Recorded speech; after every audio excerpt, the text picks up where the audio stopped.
சிவபெருமான வழிபடுறது அப்படிங்கிறது ஒரு பெரிய பாக்கியம். பெரும்பாலுமானவர்களுக்கு அந்த பாக்கியம் கிடைத்து விட்டது அப்படின்னே சொல்லலாம். ஒரு சிலருக்கு இன்னும் அந்த பாக்கியம் கையருகே உள்ளது அப்படிங்கிறதையும் நம்ம உணர்ந்து கொள்கின்றோம். விரைவில் அவர்களுக்கும் அது கைக்கு எட்டக்கூடியதாகவே ஆகும். பெரும்பாலும் கேட்பது ஒரே கேள்வியாகத்தான் இருக்கும். சிவபெருமானை வழிபடுபவர்களை பார்த்து சிவனை வழிபட்டால் என்ன கிடைக்கும் அப்படின்னு. இது சிவபெருமான் அப்படிங்கிறத விட இந்த கடவுள் அப்படின்னே நம்ம சொல்லலாம். ஏன்னா ஏகன் அப்படிங்கிற மாதிரியான பொருள் எடுத்துக்கிட்டா எல்லா தெய்வங்களும் ஒன்றுதான். அப்படி இருக்கின்ற அந்த பரம்பொருளைத்தான் நாம் சிவபெருமான், சிவன் அப்படிங்கிற மாதிரி நம்ம குறிப்பிடுகின்றோம். சரி, அவரை வழிபட்டா என்ன கிடைக்கும் அப்படிங்கிறது. என்ன கிடைக்கும்? 1 கோடி ரூபாய் பணம் கிடைக்குமா? சாப்பிட்றதுக்கு சாப்பாடு தொடர்ந்து கிடைச்சிட்டு இருக்குமா? உடுத்த உடை கிடைக்குமா? இருக்க இருப்பிடம் கிடைக்குமா? இன்னும் சுகபோக வாழ்வு கிடைக்குமா? இப்படிங்கிற மாதிரி நிறைய கேள்விகள் எல்லாம் கேட்டுக்கொண்டே போனால் நமக்கு கிடைப்பது என்னவோ ஒரே ஒரு விஷயம்தான். மனம் அப்படிங்கிறது ரொம்ப தெளிவாகிவிடும். அதாவது எந்த விதமான கஷ்டங்களோ சோதனைகளோ துன்பங்களோ எது வந்தாலும் அதை ஏற்றுக்கொள்ளக்கூடிய மனப்பக்குவமானது கிடைக்கின்றது. எந்த பிரச்சனை வந்தாலும் பார்த்து கொள்ளலாம் அப்படிங்கிற அந்த துணிவு கிடைக்கின்றது. அதே போல எந்த எல்லைக்கு அந்த பிரச்சனை போனாலும் அட பரவாயில்லப்பா, சிவபெருமான் இருக்கின்றார், எதுவாக இருந்தாலும் அவர் பார்த்து கொள்வார் அப்படிங்கிற அந்த நம்பிக்கையானது நம்முள்ளே பிறக்கிறது. இதையெல்லாம் தாண்டி வைராகியமானது உள்ளத்திலே உண்டாகின்றது.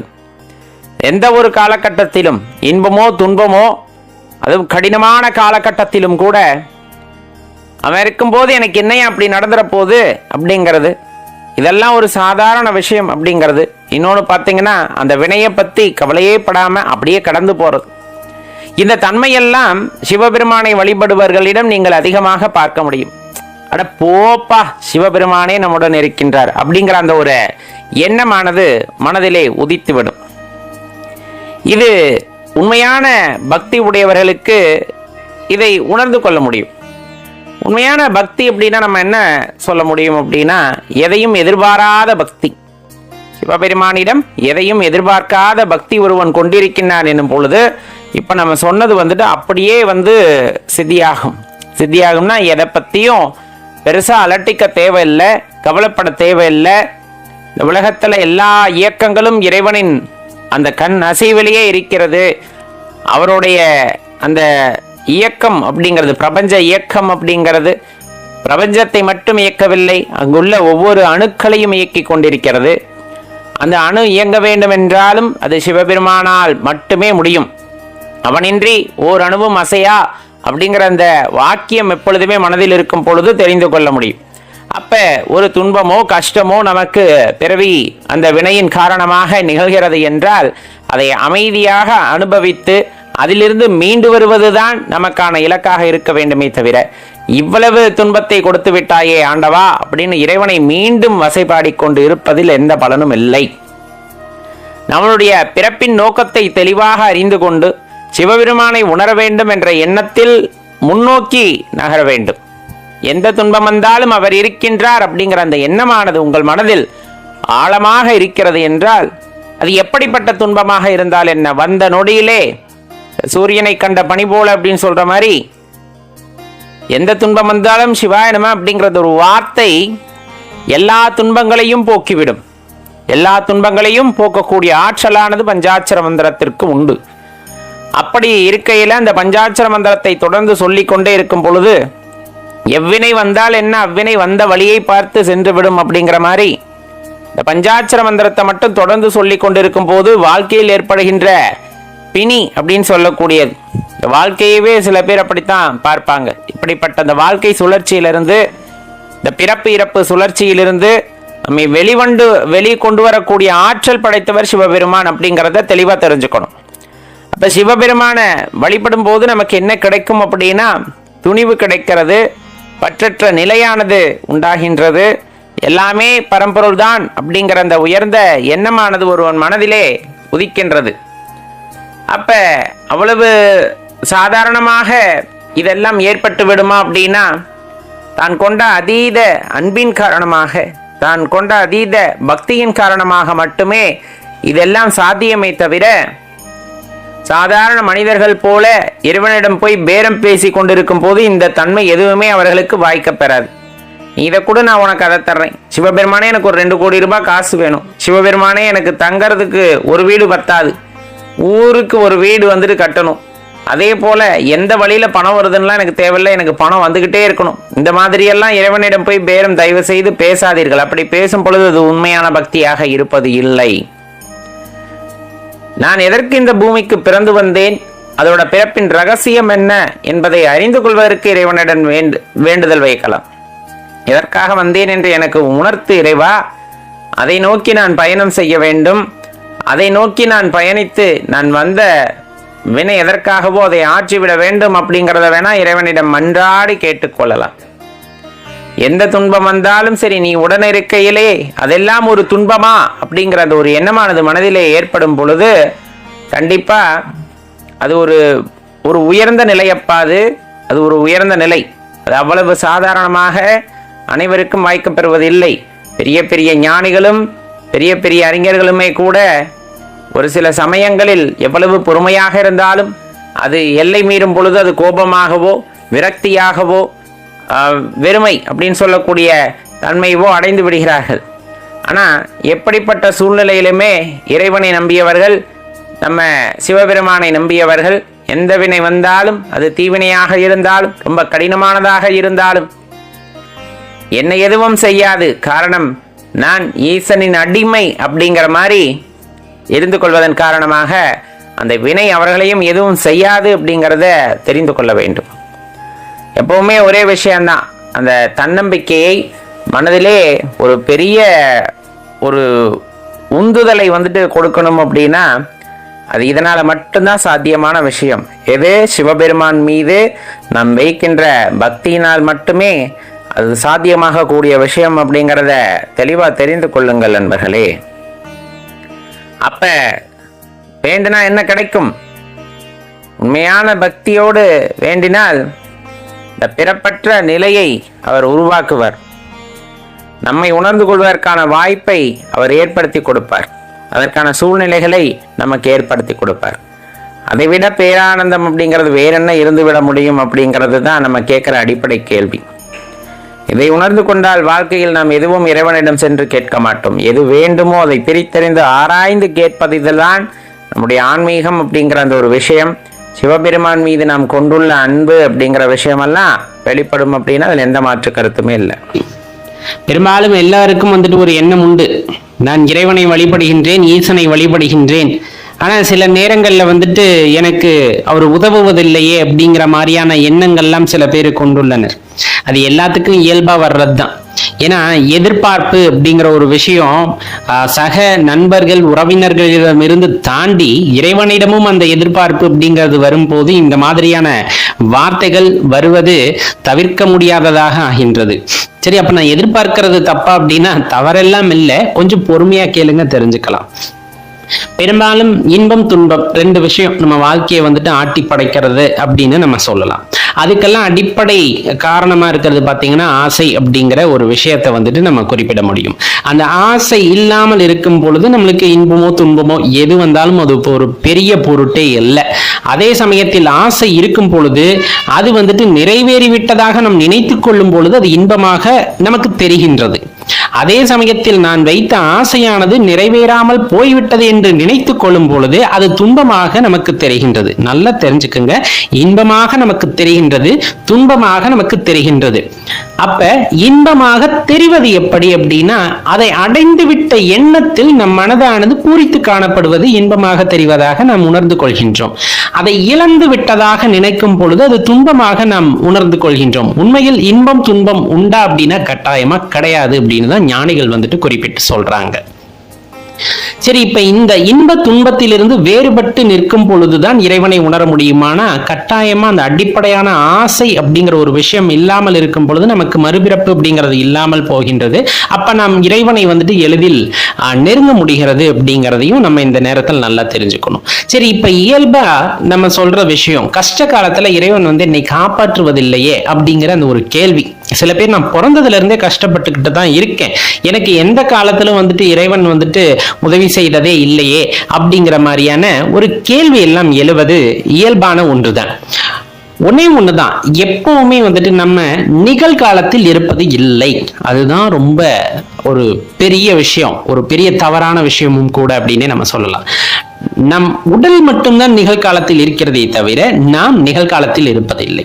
ஒன்று எதிர்காலத்தை பற்றி யோசித்துக் கொண்டு அல்லது கடந்த காலத்தை பற்றி யோசித்துக் கொண்டேதான் இருக்கிறோமே தவிர நிகழ்காலத்தை பற்றி யாரும் சிந்திப்பதில்லை. அப்படி நிகழ்காலத்தில் நடப்பதை மட்டும் நாம் எடுத்துக்கொண்டு அது எவ்வாறு வந்தாலும் அதனை நான் எதிர்கொள்வேன் அப்படிங்கிற மாதிரி இருக்கும் பொழுது அவர்களுக்கு இன்பமோ துன்பமோ கிடையாது.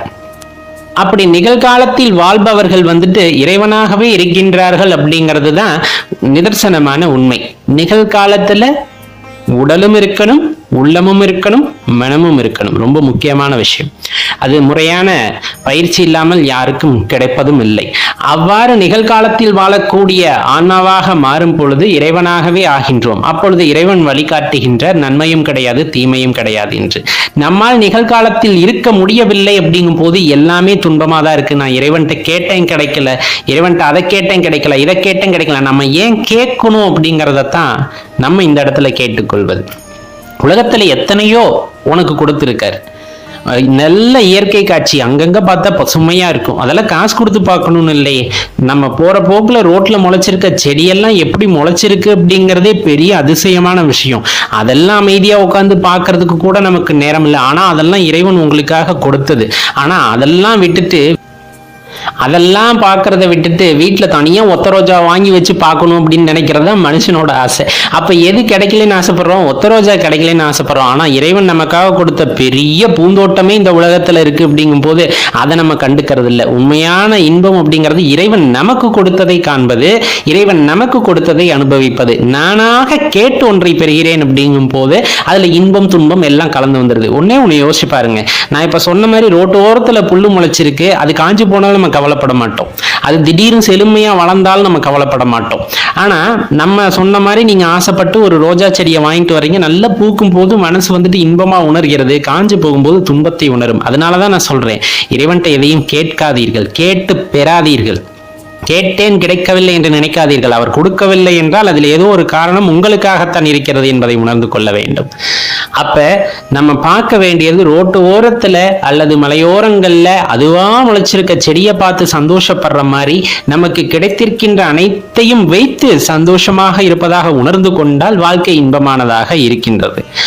அதை விட்டு நான் மனதில் நினைத்தது எனக்கு என்ன வேண்டுமோ அதை கேட்டு பெறுகின்றேன் அப்படிங்கும் போது அந்த ரோஜா செடியானது பூக்கவும் செய்யும், காயவும் செய்யும். நான் கேட்டு பெற்றது எனக்கு கிடைக்கவும் செய்யும், கிடைத்தால் அதில் எதுவும் பிரச்சனை வரவும் செய்யும். அப்படின்னா அதுக்கு நம்ம தான் பொறுப்பை தவிர இறைவன் பொறுப்பாக மாட்டார். கேட்டா கொடுத்துருவார், ஆனா அதற்கான இயல்பு எப்பவுமே மாறாது. அப்படிங்கும் போது அதையும் நாம் பொறுத்து கொள்ளத்தான் வேண்டும் அப்படிங்கிறத இந்த நேரத்துல தெளிவா தெரிஞ்சுக்குங்க நண்பர்களே. அப்ப எல்லாமே இயற்கையோட செயல்ல இயற்கையா நடந்து செல்லும் பொழுது எந்த பிரச்சனையும் நமக்கு வருவதில்லை, எந்த மனக்குழப்பமும் நமக்கு வருவதில்லை அப்படிங்கிறத நல்லா தெரிஞ்சுக்குங்க. வாழ்க்கை அப்படிங்கிறது இறைவன் கொடுத்ததை நாம் அனுபவிப்பதாக இருந்தால் மிகவும் உன்னதமானதாக இருக்கும் என்பதை மனதில் வைத்துக் கொள்ளுங்கள். திருவாசக புத்தகம் அடியார்களுக்கு அனுப்பி கொண்டு வருகின்றோம். இன்னும் கிடைக்கப்பெறாதவர்களுக்கு படிப்படியாக வந்து சேர்ந்துவிடும். இதுவரையிலும் விண்ணப்பிக்காதவர்கள் புத்தகம் தேவைப்பட்டால் sivapitan.com அப்படிங்கிற இணையதளத்தில் போய் இனிமேல் பதிந்து கொள்ளுங்கள். யாருக்கும் தவறிடக்கூடாது அப்படிங்கிறனால அந்த இணையதளத்தின் மூலமாக பதிவுமாறு கேட்டுக்கொள்கின்றோம். சரி, இன்றைய தலைப்புக்கு நம்ம போகலாம். பெரும்பாலும் சிவபெருமானை வழிபடுபவர்கள், சிவபக்தர்கள், சிவனடியார்கள் அதிகபட்சம் அவங்களுக்கு என்ன ஆசை இருந்துரும் அப்படிங்கிறது தான் ஒரு வினாவா எழுப்பப்பட்டது. அதிகபட்சமா அவங்களோட ஆசை என்ன அப்படிங்கிறது தான். அதிகபட்சம் குறைஞ்சபட்சம்னு எதுவுமே கிடையாது அந்த இடத்த பொறுத்தளவு.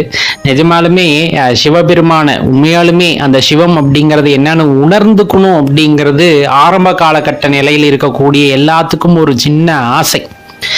ஏன்னா அந்த வழிபாடு அப்படிங்கிறது தனித்தன்மை வாய்ந்தது. அதை சொல்லெல்லாம் விளக்க முடியாது. ஏன் சிவபெருமான வழிபடுற தெரியாது, எதுக்காக வழிபடுற தெரியாது, என்ன வேணும் உனக்கு தெரியாது. இது மட்டும்தான் சிவபெருமான வழிபடுபவர்கள் வாயிலிருந்து வரக்கூடிய வார்த்தையா இருக்கும். அப்போ எனக்கு தங்கத்தை கொடு, பொண்ணை கொடு, பொருளை கொடு, காசு கொடு, வீடு கொடு, எதுவுமே கேட்க மாட்டாங்க. வீடு பேரு இன்பத்தை கொடு இறைவா அப்படின்னு தான் கேட்பாங்க. சொத்து வேணும், சுகம் வேணும், எதுவுமே வந்துட்டு அவங்களுக்கு தெரியாது. அவங்களுக்கு தெரிஞ்சது எல்லாமே அந்த உண்மையான சிவம் என்பது யாது என்று உணர்ந்து அதோடு இரண்டரை கலந்து விட வேண்டும் என்ற எண்ணம் மட்டும்தானே தவிர அவரிடமிருந்து எதை வேண்டுவதற்கு எல்லாமே அவரால் கொடுக்கப்பட்டது, அவரால் தீர்மானிக்கப்பட்டது, அவர் எண்ணத்தின்படி நடப்பது. இதுல போய் நான் அவர்கிட்ட போய் இதை கொடு அதை கொடுன்ட்டு கேட்க முடியுமா? ஒரு சிவனடியார் கேட்பாரா? எங்கேயாச்சும் போய் இறைவா எனக்கு இவ்வளவு பொன் கொடு, இவ்வளவு பொருள் கொடுன்ட்டு இறைவனுக்கு தெரியாதா எனக்கு என்ன கொடுக்க வேண்டும் அப்படிங்கிறத? கண்டிப்பா எந்த அடியார்கள் மனதிலும் இந்த எண்ணம் தோன்றுவதில்லை. நல்லா தெரிஞ்சுக்குங்க. உண்மையான சிவனடியார்கள் வந்துட்டு பொண்ணுக்கோ பொருளுக்கோ ஆசைப்படுவது கிடையாது, யாரிடமும் கையேந்துவதும் கிடையாது, இறைவனிடமும் கேட்பது கிடையாது. நீ பார்த்து இன்னைக்கு சாப்பிட்றதுக்கு சாப்பாடு கொடுக்குறியா, சாப்பிட்றேன். நீ பார்த்து இன்னைக்கு நான் சந்தோஷமா இருக்கிறதுக்கு என்ன பண்ணணும்னு நினைக்கிறியா, செய்ய, நான் அதுபடியே நான் வாழ்ந்துட்டு போறேன். இன்பமோ துன்பமோ செய்த நன்மையோ தீமையோ எதுவா இருந்தாலும் உன் பாதமலருக்கு சமர்ப்பணம் அப்படின்ட்டு போய்கிட்டே இருப்பாங்க. அதிகபட்சமா அவங்களோட ஆசை அந்த சிவத்தை உணர்ந்து கொள்ள வேண்டும். சிவம் இருக்கிற இடத்துல நான் இருக்கணும்னு கூட ஆசைப்படல. அவர் ஆடுகின்ற போது தெரித்து விழுகின்றதல்லவா புழுதி, அந்த புழுதி என் மீது பட்டால் போதும், அந்த தூரத்துல நான் இருந்தா போதும், உன்னோட அந்த நடனத்தை பார்த்து கொண்டு இருந்தா போதும் அப்படிங்கிற அந்த ஒரு ஆசை, அதுதான் உங்களுக்கு உச்சபட்சம். 100,000 கோடி வேண்டுமா அப்படின்னு கேட்டா சிரிக்கு மட்டும்தான் உங்களுக்கு தெரியும். எம் இறைவனின் தரிசனத்தை விட 100,000 கோடி எனக்கு பெரியதா அப்படிங்கிற அந்த ஒரு எண்ணம் எப்பவுமே சிவனடியார்கள் மனசுல இருக்கும். சிவாய நமங்கிற அந்த நாமம், ஓம் நம சிவாய அப்படிங்கிற அந்த மந்திரம், அதை விட பெரிய பொக்கிஷம் வேற என்ன இருந்துற போகுது வாழ்க்கையில? வேற எதுவுமே கிடையாது. சொல்லி பாருங்க, அப்படியே உடம்புலாம் சிலுக்கும். கோவில்ல போய் நின்றுகிட்ட பெருமான பார்க்கும்போது ஓம் நம சிவாயன்னு சொல்ற அந்த சந்தோஷம் இந்த உலகத்துல வேற எந்த இடத்துலயும் கிடைக்காது. மனசுக்குள்ளேயே எந்த துன்பம் வந்தாலும் எந்த இன்பம் வந்தாலும் சிவாய நமன் நினைச்சா போதும். சிவாய நமன் நினைச்சா போதும், நீ சொல்ல கூட வேண்டாம். சிவாய நமன் நினைச்சாவே போதும், எல்லாமே உன்னை தேடி வந்துடும். அவருக்கு தெரியும் ஐயா உனக்கு என்ன கொடுக்கணும் எதை கொடுக்க கூடாதுங்கிறது அவருக்கு தெரியும். நீ என்னத்துக்காக விரும்புற, அவரை சரணடையணும்னு விரும்புறோம். அப்ப அந்த சரணடைவதற்கு என்ன உனக்கு கொடுக்கணுமோ அதை தாராளமா கொடுப்பார். அப்ப அவருக்கு கொடுக்கறத மட்டும் ஏத்துக்கிறோம். சிவனடியார்கள் அதைத்தான் செய்யறாங்க. இறைவன் என்ன கொடுக்கிறாரோ அதை அப்படியே ஏத்துக்கிறாங்க. அவங்களுக்கு என்ன போய் ஆசைங்கிற வார்த்தை இருந்தா சிவனடியானா இருக்க முடியாது. எல்லா உறவுகளும் சிவமே அப்படின்ட்டு வந்ததுக்கு அப்புறம் என்ன போய் பெரிய ஆசை உங்களுக்குள்ள இருந்த போது? நான் அந்த சொன்ன ஒரே ஒரு விஷயம்தான், உன்னை சரணடைஞ்சிடணும். நீ ஆடுற இடத்துல தெரிக்கின்ற புழுதி என் மீது விழுந்தால் போதும், உன் கால் படுற அந்த இடமா இருந்துட்டா போதும், வேற எந்த ஆசையுமே இல்லை. நிஜமாலுமே ஒரு சிவபக்தர்கள், உண்மையான சிவபக்தர்களையோ சிவனடியார்களையோ போய் கேட்டா இதைத்தான் அவங்க சொல்லுவாங்க. வேறு என்ன வேண்டும், வேறு என்ன இந்த உலகத்துல இருக்கு, இறைவனை தவிர வேறு ஒன்றும் இல்லை அப்படிங்கும் போது அவரை நான் அவரோடு இரண்டரை கலந்து விட வேண்டும் அப்படிங்கிறது மட்டும்தான் அவங்க ஆசையா இருக்கும். இந்த எண்ணம் உங்களுக்குள்ள இருக்கா அப்படின்னு யோசிச்சு பாருங்க. கட்டாயமா இருந்தா அவர் உங்களுக்குள்ள இருக்கிறார், உங்களை ஆட்கொண்டு விட்டார் அப்படிங்கிறது தான் அதோட உண்மையான அர்த்தம். அந்த இன்பத்தை மட்டும் நாம் அனுபவித்துக் கொண்டிருந்தால் போதுமானது. எல்லா நொடிகளிலும் இறைவனை அப்படியே உணர்ந்து அவரோடு இரண்டரை கலந்த நிலையிலே இருந்தால் போதுமானது. நம்ம மனசுல எதுவுமே தவறான எண்ணங்கள் தோன்றாது, தோன்ற விடமாட்டார். இதை விட சொர்க்கமா, இதை விட பெரிய ஆனந்தம் ஒருத்தருக்கு என்ன இருக்க முடியும்? கண்டிப்பா இருக்காது.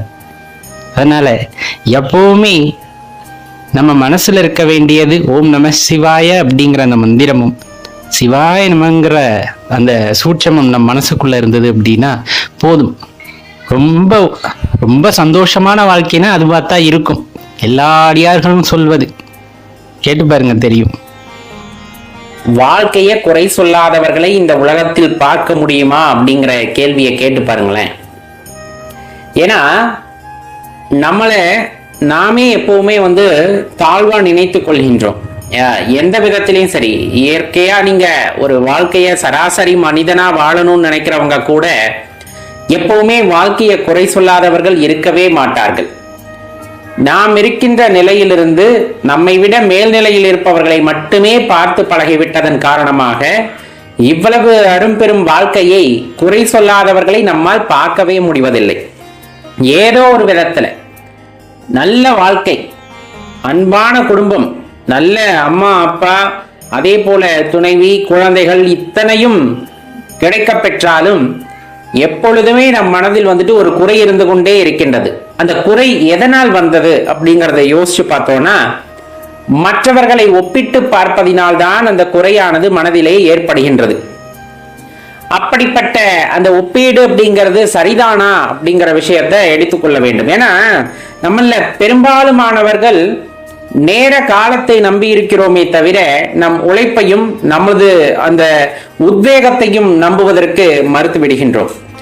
இறைவன் நமக்கு வாய்ப்பை கொடுக்கிறார். எப்படிப்பட்ட வாய்ப்பு அப்படின்னா, இந்த உலகத்திலே பல கோடி ஜீவராசிகள் இருந்தாலும் சொந்தமாக சிந்திக்கக்கூடிய அந்த பகுத்தறிவு என்ற 6ஆம் அறிவையும் சேர்த்து பயன்படுத்தக்கூடிய அளவிற்கான ஒரு வாழ்க்கையை நமக்கு கொடுத்திருக்கின்றார். சகல செல்வங்களையும் சகல இயற்கை வளங்களையும் பார்த்து ரசித்து அனுபவிப்பதற்காக நமக்கு கொடுத்திருக்கின்றார். ஆனா நம்ம கொஞ்சமா யோசிச்சு பார்த்தோம்னா தெரியும், இதுவரையிலும் நம்ம அக்கம் பக்கத்து வீட்டுல யார் இருக்கிறாங்க அப்படின்றத கூட நம்ம தெரிந்து கொள்வதற்கு விரும்பவில்லை. இன்னும் பக்கத்து தெருவில் இருக்கிறவங்களை கேட்டா அதுவும் சுத்தமா இல்லை. அப்ப நம்ம என்னதான் வாழ்க்கை வாழ்கின்றோம்? இயற்கையை ஒரு 10 நிமிஷம் அமைதியா பார்த்திருப்போமா? அதாவது உங்க வீட்டுக்கு பக்கத்துல ஏதேனும் ஒரு ஜீவராசி, ஒரு மாடு இருக்கு, ஒரு ஆடு இருக்கு, அந்த ஆட்டை ஒரு அரை மணி நேரம் கவனித்திருப்பீர்களா? அதோட இயக்கம் என்ன, அது எப்படி செயல்படுகிறது அப்படிங்கிறத பத்தி யோசிச்சிருப்போமா? சாதாரணமா ஒரு செடி நட்டு வச்சு வைக்கிறோம், செடி நட்டப்ப ஒரு 5 நிமிஷம் 10 நிமிஷம் பாக்குறோம். ஒரு நாள் முழுக்க உட்கார்ந்து அதோட வளர்ச்சியை உங்களால் கண்காணிக்க முடியுமா? இந்த நேரம் அப்படிங்கிறது ஒவ்வொரு வினாடியும் கடந்து போய்கிட்டே தான் இருக்கு. அதெல்லாம் எந்த மாற்று கருத்துமே இல்லை. போயிடுச்சுன்னா வராது. வாழ்க்கையே அப்படித்தானே. எத்தனை வருஷம் இறைவன் நமக்கு கொடுத்திருக்கிறார்லாம் தெரியாது. அதுல சந்தோஷமா பிறந்த நாளையும் நாம் கொண்டாடுகின்றோம். அது என்ன அப்படின்னு பார்த்தோம்னா, நமக்கு கொடுக்கப்பட்ட ஆயுள்ல அந்த ஒரு வருஷம் முடிஞ்சிருச்சு. அப்ப நீ அடுத்து என்ன செய்ய போற? உனக்கான அந்த வாய்ப்பை, உனக்கான அந்த வழியை தேடிக்கொண்டாயா? உனக்கு நான் என்ன கொடுத்திருக்கிறேன் அந்த கடமையை உணர்ந்தாயா? அப்படிங்கிற விஷயமெல்லாம் நிறைய அதுல இருக்கு.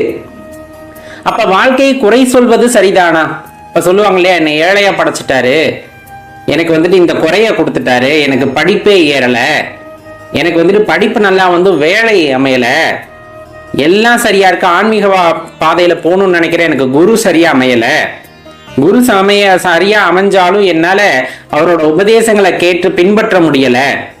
இந்த மாதிரி நிறைய விஷயம். இன்னும் சொல்ல போனா, இயல்பா லௌகீக வாழ்க்கையில் இருப்பவர்கள் எனக்கு சரியான துணைவி அமையவில்லை, அதே போல எனது பெற்றோர்கள் அப்படி, எனது குழந்தைகள் எப்படி, குறை சொல்லி கொண்டே இருக்கும் பொழுது அந்த வாழ்க்கை குறையானதாகவே ஆகின்றது. அதுல எந்த சந்தேகமும் கொள்ள வேண்டாம்.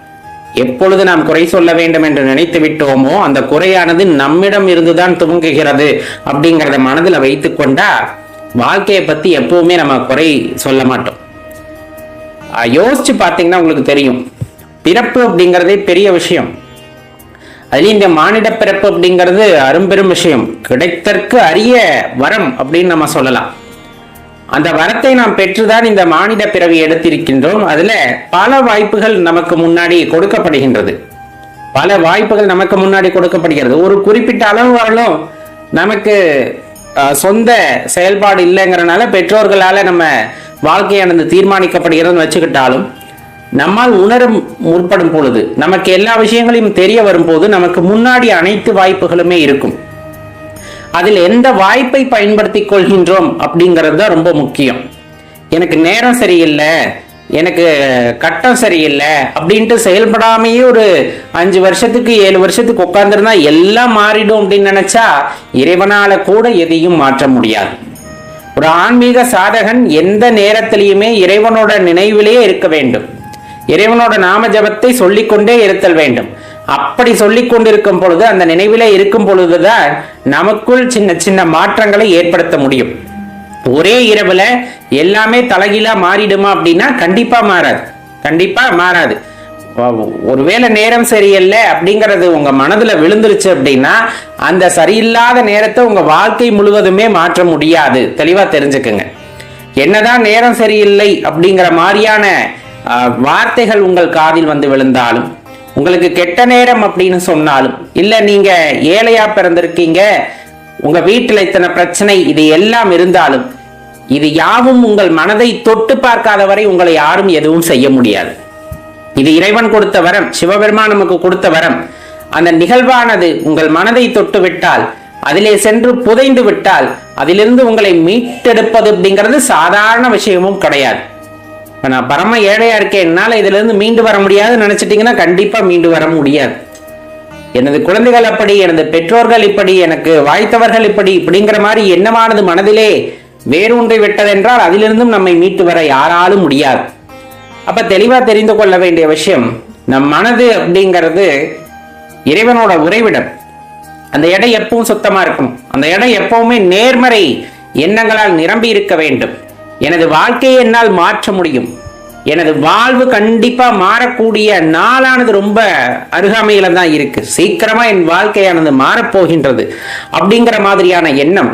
கண்டிப்பா ஆன்மீகத்துல நான் ஒரு உச்சம் தொடுவேன். அந்த இறைவனை தேடுகின்ற முயற்சியில் எக்காரணம் கொண்டும் பின்வாங்க மாட்டேன். எப்படிப்பட்ட தடைகள் வந்தாலும் சரி, அந்த தடைகளை எல்லாம் உடைத்தெறிந்து விட்டு எனக்குள் இருக்கின்ற அந்த அற்புத சக்தியை உணர்ந்து கொள்வேன். இந்த மாதிரியான எண்ணங்கள் நம் மனதிலே சூழும் பொழுது அதை செயலாக்கம் பெறுவதற்கான வழியை இறைவன் ஏற்படுத்தி கொடுக்கின்றார். எந்த நேரத்திலையெல்லாம் உங்கள் மனதிலே எதிர்மறை எண்ணங்கள் தோன்றுகிறதோ, இந்த வாழ்க்கையை குறை சொல்ல வேண்டும் என்ற எண்ணம் உங்கள் மனதில் எப்பொழுதெல்லாம் தோன்றுகிறதோ அப்பொழுதெல்லாம் இந்த பிரபஞ்சத்தை பற்றி யோசித்து பாருங்கள். அமைதியாக கண்ணை மூடி அமர்ந்து அண்ணாந்து பார்த்து, அந்த ஆகாயத்தை பார்த்து கண்ணை விழித்து பாருங்கள். அந்த ஆகாயத்திலே நமக்கு என்ன தெரிகிறது என்பதை உற்று பாருங்கள். பகலிலே ஒன்றும் தெரியாவிட்டாலும் இரவிலே கோடிக்கணக்கான நட்சத்திரங்களை அங்கு உங்களால் பார்க்க முடியும். அப்ப அந்த நட்சத்திரங்கள் பகலில் இல்லாமல் போனதா? கிடையாது. மிகையான ஒளியால் உங்களால் அந்த நட்சத்திரத்தை பார்க்க முடியவில்லை என்பதுதான் உண்மை. அப்போ உங்க வாழ்க்கையில நன்மையே இல்லை என்று நினைக்கிறீர்களா அப்படின்னா கிடையாது. உங்கள் மனதை சூழ்ந்த மாயையின் காரணமாக அந்த நன்மையை நீங்கள் பார்க்கவில்லை அப்படிங்கிறது தான் உண்மை. அமைதியாக அதற்கான காலம் வரும் பொழுது, சிந்தித்து பார்க்கும் பொழுது, உணரும் பொழுது நம் வாழ்க்கையில் எண்ணற்ற இன்பங்கள் இருக்கின்றன, எண்ணற்ற நன்மைகள் இருக்கின்றன அப்படிங்கிறதெல்லாம் உங்களுக்கே தெரிய வரும். அது சர்வேஸ்வரன் கொடுக்கின்ற வரம். எப்பொழுதெல்லாம் மனது துன்பப்படுவதாக உணர்கிறீர்களோ, எப்பொழுதெல்லாம் எதிர்மறை ஆற்றல் உங்களை சூழ்ந்து கொண்டதாக நினைக்கிறீர்களோ, உடனே நீங்கள் செய்ய வேண்டியது அமைதியாக பூஜை அறையிலே சென்று அமர்ந்து ஜபமாலையை கொண்டு இறைவனின் நாமத்தை தொடர்ந்து சொல்லிக் கொண்டிருங்கள். தொடர்ந்து சொல்லிக் கொண்டிருங்கள். அந்த எண்ணம் மாறும் வரையிலும் சொல்லிக் கொண்டிருங்கள். ஏனென்றால் ஒரு முறை சொல்லும் பொழுதோ, 10 முறை சொல்லும் போதோ, 100 முறை சொல்லும் பொழுதோ அந்த மனதிலே குழப்பம் இருந்தாலும் அதனை தாண்டி 101வது முறை செல்லும் பொழுது அந்த மனதானது மெதுவாக உங்களது கட்டுப்பாட்டிற்குள் வரும். வராமல் போவதற்கு வாய்ப்பே இல்லை. ஒருவன் தொடர்ந்து பணக்காரனாக இருந்து வருகின்றான் அப்படின்னா அதை பார்த்து பொறாமை கொள்பவர்கள் ஏராளம். அதுல எந்த தப்பும் இல்லை. ஆனா ஒருத்தன் தொடர்ந்து ஏழையாகவே இருக்கின்றான், தொடர்ந்து கஷ்டப்பட்டு கொண்டே இருக்கின்றான் அப்படின்னா அதில் அவனின் தவறு ஏதோ இருக்கிறது என்பதை தெரிந்து கொள்ள வேண்டும். தனது வாழ்க்கையை மாற்ற முயலாதவன், தனது வாழ்க்கை தனக்காக விதிக்கப்பட்டது, இதுதான் எனது முழுமையான விதி அப்படின்னு நம்பிட்டா அதை இறைவனாலும் மாற்ற முடியாது. என் வாழ்க்கையை இறைவன் மாற்றுவார், எனக்கான வழியை ஏற்படுத்தி தந்திருக்கின்றார், அந்த வழியை தேடி நான் சென்று கொண்டிருக்கின்றேன். சர்வேஸ்வரன் எனக்கு அளித்த வரம் எது என்று தேடிக்கொண்டிருக்கின்றேன். எனக்கான கடமையை எது எனக்கு கொடுத்தார், என்ன காரணத்திற்காக நான் பிறந்தேன் என்பதை தேடி ஓடிக்கொண்டிருக்கின்றேன். அப்படிங்கும் போது அந்த வாழ்க்கையே தலைகீழாக மாறும். நாம் கூறுவது பொன் பொருள் இதை மட்டும் குறிப்பிட்ட அல்ல. வாழ்க்கையில் செய்ய வேண்டிய விஷயங்கள் ஏராளமாக நமக்கு இருக்கின்றன.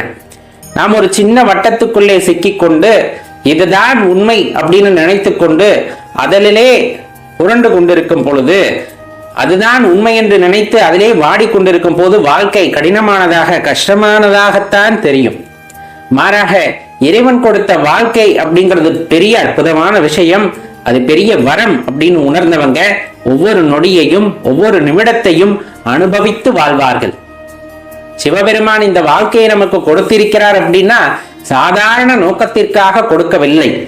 ஏதோ ஒரு கடமை உங்களுக்கு என்று கொடுத்திருப்பார். அந்த கடமையை உங்களால் உணர முடிந்தால் அந்த வாழ்க்கையானது இன்பமாக மாறும். வாழ்க்கையை எப்பொழுதுமே குறை சொல்ல முடியாது, குறை சொல்லவும் கூடாது.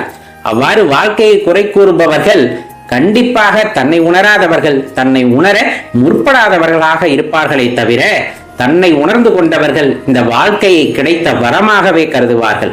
அது எந்த நிலைமையில் இருந்தாலும் சரி, ஏழ்மையாக இருந்தாலும், பணக்காரராக இருந்தாலும், செல்வ சீமாட்டியாக இருந்தாலும், அது எப்படிப்பட்ட வாழ்க்கையாக இருந்தாலும் ஒவ்வொரு நிமிடத்தையும் அனுபவித்து வாழக்கூடியவர்கள் யாராக இருப்பார்கள் என்றால், தான் எதற்காக இந்த பூமியிலே பிறந்தோம், இறைவன் தமக்கு என்ன கட்டளையிட்டார் என்பதை உணர்ந்து கொண்ட ஒருவர் கண்டிப்பாக ஒவ்வொரு நிமிடத்தையும் அனுபவித்துதான் வாழ்க்கையை வாழ்வார்.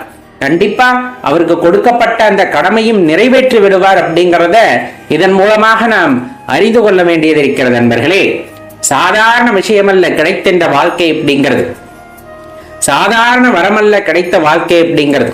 இறைவன் கொடுத்த காலம் எவ்வளவு என்று யாருக்கும் தெரியாது. யாருக்கும் இறைவன் கொடுத்த அந்த நேரத்தையும் கணிக்க முடிவதில்லை. அந்த கணிக்க முடியாத நேரம் நமக்கு இலக்காக இருக்கும் பொழுது அதுக்குள்ளே இருக்கின்ற இந்த காலகட்டத்தை சாதகமாக்கி கொண்டு நம் வாழ்க்கையிலே என்ன செய்ய வேண்டுமோ, என்ன இறைவன் நமக்கு கட்டளையிட்டாரோ அதை செய்யும் பொழுது கிடைக்கின்ற இன்பம் அப்படிங்கிறது அலாதியானதாக எப்பொழுதுமே இருந்து கொண்டேதான் இருக்கிறது. அந்த அனுபவம் ஒவ்வொரு மனிதனுக்குள்ளும் ஒவ்வொரு பெரிய சக்தியை உணர வைக்கிறது என்றால் அதுவும் மிகையாகாது. கண்டிப்பா ஒருவன் செய்கின்ற செயல் அப்படிங்கிறதற்கு காரணமாக இருப்பது இறைவனாகத்தான் அங்கு இருக்க முடியும். ஒவ்வொருவரும் ஒவ்வொருவருக்கு நன்றி கூற கடமைப்பட்டிருப்போம். கண்டிப்பா இப்ப இந்த அரும்பெரும் உடலை நமக்கு கொடுத்த தாய் தந்தையர் அவர்களுக்கு நன்றி கூறாமல் இருக்க முடியுமா? அவர்கள் எப்படிப்பட்டவர்களாக இருந்து விட்டு போகட்டும். ஏன்னா இறைவனின் நியதியில் ஒவ்வொருத்தரும் ஒவ்வொரு கதாபாத்திரத்தை ஏற்றுக்கொண்டு வந்திருக்கிறார்கள். அதற்கு தகுந்தாற் போல நடிக்கின்ற இந்த நாடக மேடையிலே அவர்களின் குணத்தை குறை கூறுவதற்கு தகுதியானவர்கள் நாம் இல்லை. மாறாக அந்த தாயும் தந்தையும் சர்வேஸ்வரனும் அந்த பார்வதி தேவியும் அவதாரமாகவே நாம் கருத வேண்டும். எப்பொழுதுமே அவர்களுக்கு நன்றியும் செலுத்துவோம் இல்லையா? அதுக்கப்புறமா நண்பர்கள், உற்றார்கள், உறவினர்கள், நம் வாழ்க்கைக்கு தேவைப்படும் பொருட்கள், பயன்படும் பொருட்கள் என்று இந்த பட்டியலானது நீண்டு கொண்டே சென்று கொண்டிருக்கும். அனைவருக்குமே நன்றி சொல்ல கடமைப்பட்டிருக்கின்றோம். காரணம், நமது மனது மகிழ்ச்சியாக இருக்கின்ற பட்சத்திலும் நமது மனது மகிழ்ச்சியாக இருப்பதற்கு உறுதுணையாக இருந்த அனைவருக்குமே நாம் நன்றி சொல்ல கடமைப்பட்டிருக்கின்றோம். இப்படி ஒவ்வொன்றாக நாம் கூறிக்கொண்டே செல்லும் பொழுது அனைவருக்கும் தனித்தனியாக நன்றியை கூறிக்கொண்டே போக வேண்டுமா என்றால் கண்டிப்பாக கிடையாது. அதையெல்லாம் சேர்த்து இறைவனுக்கு நன்றி கூறிவிட்டால் ஒரே வார்த்தையாக, இறைவா எனக்கு இப்படிப்பட்ட உறவுகளையும் இப்படிப்பட்ட வாழ்க்கைகளையும் இப்படி ஒரு உணர்வையும் உணர்த்துவதற்காக நீ செய்த நாடகம் அப்படிங்கிறத உணர்ந்து கொண்டேன். இதற்கெல்லாம் அடிப்படை காரணம் யார் என்றால் நீ மட்டுமே அப்படிங்கிறத நான் உணர்ந்து கொண்டேன். இந்த பிறவியிலே, இந்த உடலிலே நான் இருந்து கொண்டு என்ன செய்ய வேண்டும் என்று கூறினாய். எனக்கு அற்புதமான வாழ்க்கையை ஏற்படுத்தி தந்தாய். அந்த வாழ்க்கையிலே அலாதியான இன்பத்தை உணர்வதற்கு வாய்ப்புகளையும் ஏற்படுத்தி தந்தாய். இப்படிப்பட்ட உனக்குத்தான் நான் நன்றி கூற கடமைப்பட்டிருக்கின்றேன். சர்வேஸ்வரன் என்று சொல்லும் பொழுது உடலெல்லாம் சிலிர்த்து கண்களெல்லாம் குளமாகி நான் கதறுகின்றேன் ஐயா உனது பெயரை சொல்லி. உன்னை மட்டுமே உயர்வாக நினைத்திருக்கின்றேன். நீ மட்டுமே சர்வ வியாபியாக இருக்கின்றாய். சர்வத்திற்கும் காரணமான அந்த சிவபெருமானை என்னாலும் நான் மறப்பதில்லை. என்னாலும் நான் போற்றி புகழ்கின்றேன். என்னாலும் அவர் பாதத்தை சரணடைந்து கிடைக்கின்றேன் என்பதுதான் இந்த இடத்துல ரொம்ப உண்மையான ஒரு வார்த்தையாக இருக்க முடியும். ஐயன், ஐயன், ஈசன், சர்வேஸ்வரன், சங்கரன், இந்த மாதிரி பல நாமங்கள் இருந்தாலும் அது எல்லாம் குறிப்பது ஒருவரையே, சிருஷ்டி கர்த்தாவையே. அவருடைய ஆற்றலுக்கும் அவருடைய கருணைக்கும் இங்கு அளவே இல்லை. பல்வேறு விதமாக படைப்புகளை இந்த உலகத்தில் படைத்தாலும் ஒவ்வொரு படைப்புகளுக்குள்ளும் ஒரு பேராற்றலை கொண்டுதான் படைத்திருக்கின்றார். நீங்கள் பார்க்கின்ற எறும்பாக இருக்கலாம், ஈயாக இருக்கலாம், மீனாக இருக்கலாம், முதலையாக இருக்கலாம், இன்னும் பல்வெருக்கமாக மரமாக, பாம்பாக, எதுவாக இருக்கலாம். எல்லா உயிருக்குள்ளும் அந்த உடலுக்குள்ளும் ஒவ்வொரு தகுதியை உண்டாக்கி அதுக்கென்று தனி சிறப்பை உண்டாக்கிதான் இந்த உலகத்திலே படைத்திருக்கின்றார். அந்த வகையிலே இந்த மானுட பிறப்பும் பார்த்தீங்கன்னா சிறப்பான படைப்பு. ஒவ்வொருக்குள்ளும் ஒவ்வொரு திறமையையும் கொடுத்துதான் அனுப்பியிருக்கின்றார். நாம் உணர்வதில்லை. உணர்ந்தவர்கள் வாழ்க்கையை குறை கூறுவதில்லை. வாழ்க்கையை குறை கூறுபவர்கள் என்றுமே உள்ளிருக்கின்ற ஆற்றலை உணர்வதில்லை அப்படிங்கிறத தெளிவா தெரிந்து கொண்டோமே ஆனால் வாழ்க்கையை கண்டிப்பாக நாம் குறை கூற மாட்டோம். வாழ்க்கையானது கிடைத்தற்கு அரிய பொக்கிஷம். அந்த பொக்கிஷம் ஒரு முறை கிடைத்திருக்கிறது. இது மறுமுறை கிடைக்குமா என்பது தெரியவில்லை. கிடைத்த இந்த அரும்பெரும் காலத்திலே அதை நன்றாக வாழ்ந்து பிறருக்கு பயன்படும்படியாக அல்லது இறைவனை போற்றும்படியாக இந்த வாழ்க்கையை கொடுத்த இறைவனை நினைத்து அவனுள்ளே கலந்துவிட வேண்டும் என்ற எண்ணத்தின் பிரதிபலிப்பாக நாம் வாழ்ந்து விட்டோமேயானால் இந்த வாழ்க்கையானது மிகவும் அற்புதமானதாக மிகவும் சிறப்பு வாய்ந்ததாக இருக்கும் என்பதை மறவாதீர்கள் நண்பர்களே. சில பேர் எப்பவுமே இறைவனோட நாமத்தை ஜெபம் செய்து கொண்டே இருப்போம். பஞ்சாட்சர மந்திரத்தை மனதினுள்ளே சொல்லிக் கொண்டே இருப்போம். கால அளவெல்லாம் கிடையாது. இரவு பகல் என்று கிடையாது, நடுநிசி என்று கிடையாது. மனதிலே எப்பொழுதெல்லாம் நாம் விழிப்பு நிலையில் இருக்கின்றோமோ அப்பொழுதெல்லாம் ஐயனோட மந்திரத்தை மனது சொல்லிக்கொண்டே இருக்கும். இப்போ இது இயல்பா வந்துடுமானா இரத்தத்தினுள்ளே அல்லது இந்த உடல் எல்லாத்திலையுமே அந்த சிவ சிந்தனை கலந்துவிட்ட பின்னர் இது ஏற்படுகிறது. இந்த நாம ஜபம் அப்படிங்கிறது அனைத்திலும் உயர்ந்தது அப்படின்ட்டு குறிப்பிடப்படும். அப்படிப்பட்ட நாமத்தை ஒருத்தர் திரும்ப திரும்ப சொல்லிக்கொண்டே இருக்கின்றார், தன்னை மறந்த நிலையில் சொல்லிக்கொண்டே இருக்கிறார். அப்படிங்கும் போது இறைவனோட நிரந்தர கலந்த நிலையில் இருப்பார். சிலர் நாம ஜபம் எல்லாம் செய்ய மாட்டார்கள், செய்யவும் தெரியாதவர்களுக்கு. மாறாக எப்போதுமே சிவசிந்தனையிலேயே இருப்பார்கள். சிவசிந்தனை அப்படின்னு சொன்னோம்னா சிவ காரியங்களாக இருக்கலாம், சிவனை பற்றிய நினைவுகளாக இருக்கலாம், அவரை பற்றி எண்ணுதலாக இருக்கலாம், சிவாலயங்களை பற்றியதாக இருக்கலாம். ஏதோ ஒன்று எப்பொழுதுமே சிவனை பற்றியோ சிவனோட அந்த செயல்களை பற்றியோ திருவிளையாடல்களை பற்றியோ இதையெல்லாம் எண்ணிக்கொண்டு அவர் படைத்த இந்த உலகை ரசித்து கொண்டு இந்த பிரபஞ்சத்தின் ஒரு அழகு அல்லது அதை பற்றிய ஆற்றல் இதை பற்றியெல்லாம் சிந்தித்து கொண்டே இருப்பார்கள். சில பேர் இறைவனின் மீது பாடல் பாடிக்கொண்டிருப்பார்கள், சில பேர் தவம் செய்து கொண்டிருப்பார்கள். இதிலெல்லாம் எது பெரிது அப்படிங்கிற கேள்வியை கேட்க முடியுமா? முதல்ல கண்டிப்பா முடியாது. ஏன்னா உங்களுக்கு நல்லா தெரியும், 63 நாயன்மார்களை பார்த்தோம் அப்படின்னா ஒவ்வொரு நாயன்மார்களும் ஒவ்வொரு விதத்தில் தன்னுடைய அன்பை வெளிக்காட்டி இருப்பார்கள். இப்போ எல்லா விதமான திருவிளையாடலிலுமே பார்த்தீங்க அப்படின்னா 63 நாயன்மார்களை ஆட்கொண்டதும் பார்த்தீங்கன்னா ரொம்ப சிறப்பான விஷயமாக இருக்கும். அவர்களின் அன்பு மிகையால் அவர்களுக்கு வைத்த சிறு சோதனைகளிலே அவர்கள் வெற்றி பெற்று வருகிறார்கள். எந்த நிமிடத்திலும் எந்த ஒரு சலனத்திலுமே கூட அவர்கள் மனதிலிருந்து அந்த இறை சிந்தனையானது நீங்கவில்லை. எல்லாமே இறைவனுக்கு அப்படிங்கிற மனதும், அதே போல இறைவன் எல்லா இடத்திலும் இருப்பார், எல்லாராகவும் இருப்பார் அப்படிங்கிற அந்த சிந்தனை மிக உயர்ந்ததல்லவா. அதனாலே அவர்களை எல்லாம் ஆட்கொள்கின்றார் இறைவன். எப்பொழுதுமே சிவ சிந்தனையிலே இருப்பவர்கள், சிவ காரியங்களவே செய்பவர்கள் அப்படின்னு சொன்னா அது மிகையாகாது. அப்ப இப்ப நம்ம சொன்னதுல நாமத்தை திரும்ப திரும்ப ஜபித்து கொண்டிருக்கிறார்கள், கண்டிப்பா அது உயரிய பலனை அளிக்கக்கூடியது. எப்பவுமே சிவனை பற்றிய நினைவிலேயே இருக்கிறார்கள், திருவிளையாடல்களை பற்றி யோசித்துக் கொண்டே இருக்கிறார்கள், அவரது அரும்பெரும் ஆற்றலை பற்றி யோசித்துக் கொண்டிருக்கிறார்கள். கண்டிப்பா சிவபெருமானோட அன்பையும் அருளையும் பெற முடியும். பாடல் பாடுகிறார்கள், அதே போல ஆடல் ஆடுகிறார்கள்.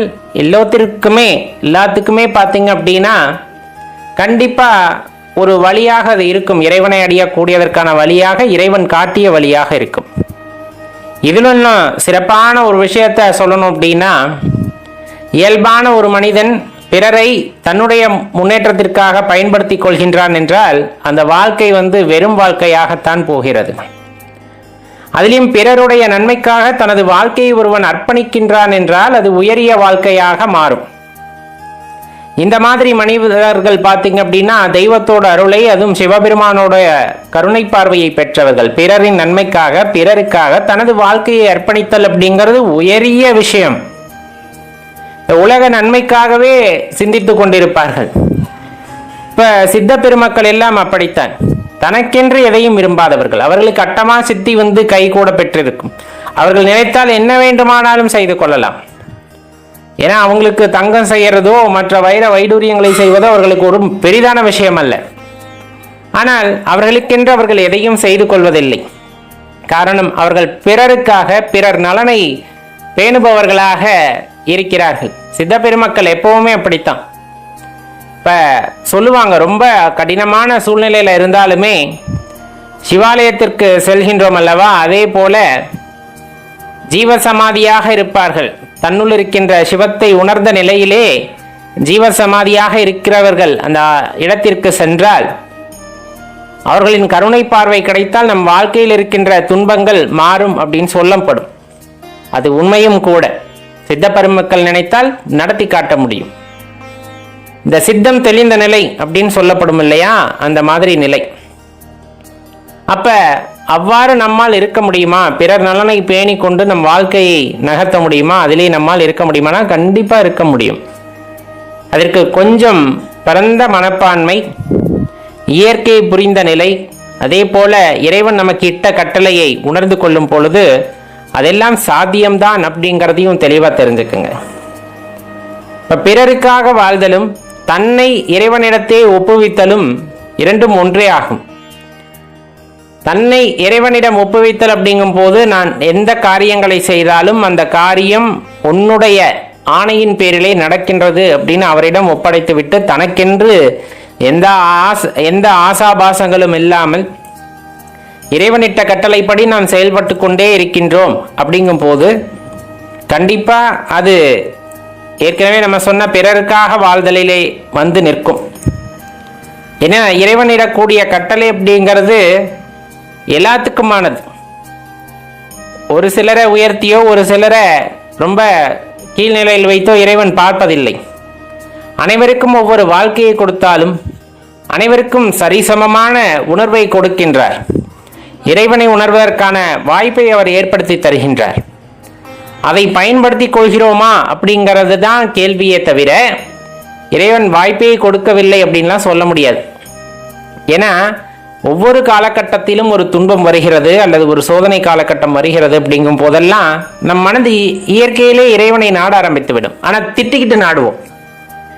இவ்வளோ கஷ்டத்தை கொடுக்குறிய இறைவா அப்படின்னு தான் போவோமே தவிர அந்த கஷ்டம் எங்கிருந்து வந்தது, எதனால் வந்தது, அது எப்படி நீங்கும், இது போன்ற விஷயங்களை நாம் யோசிப்பதற்கே இல்லை.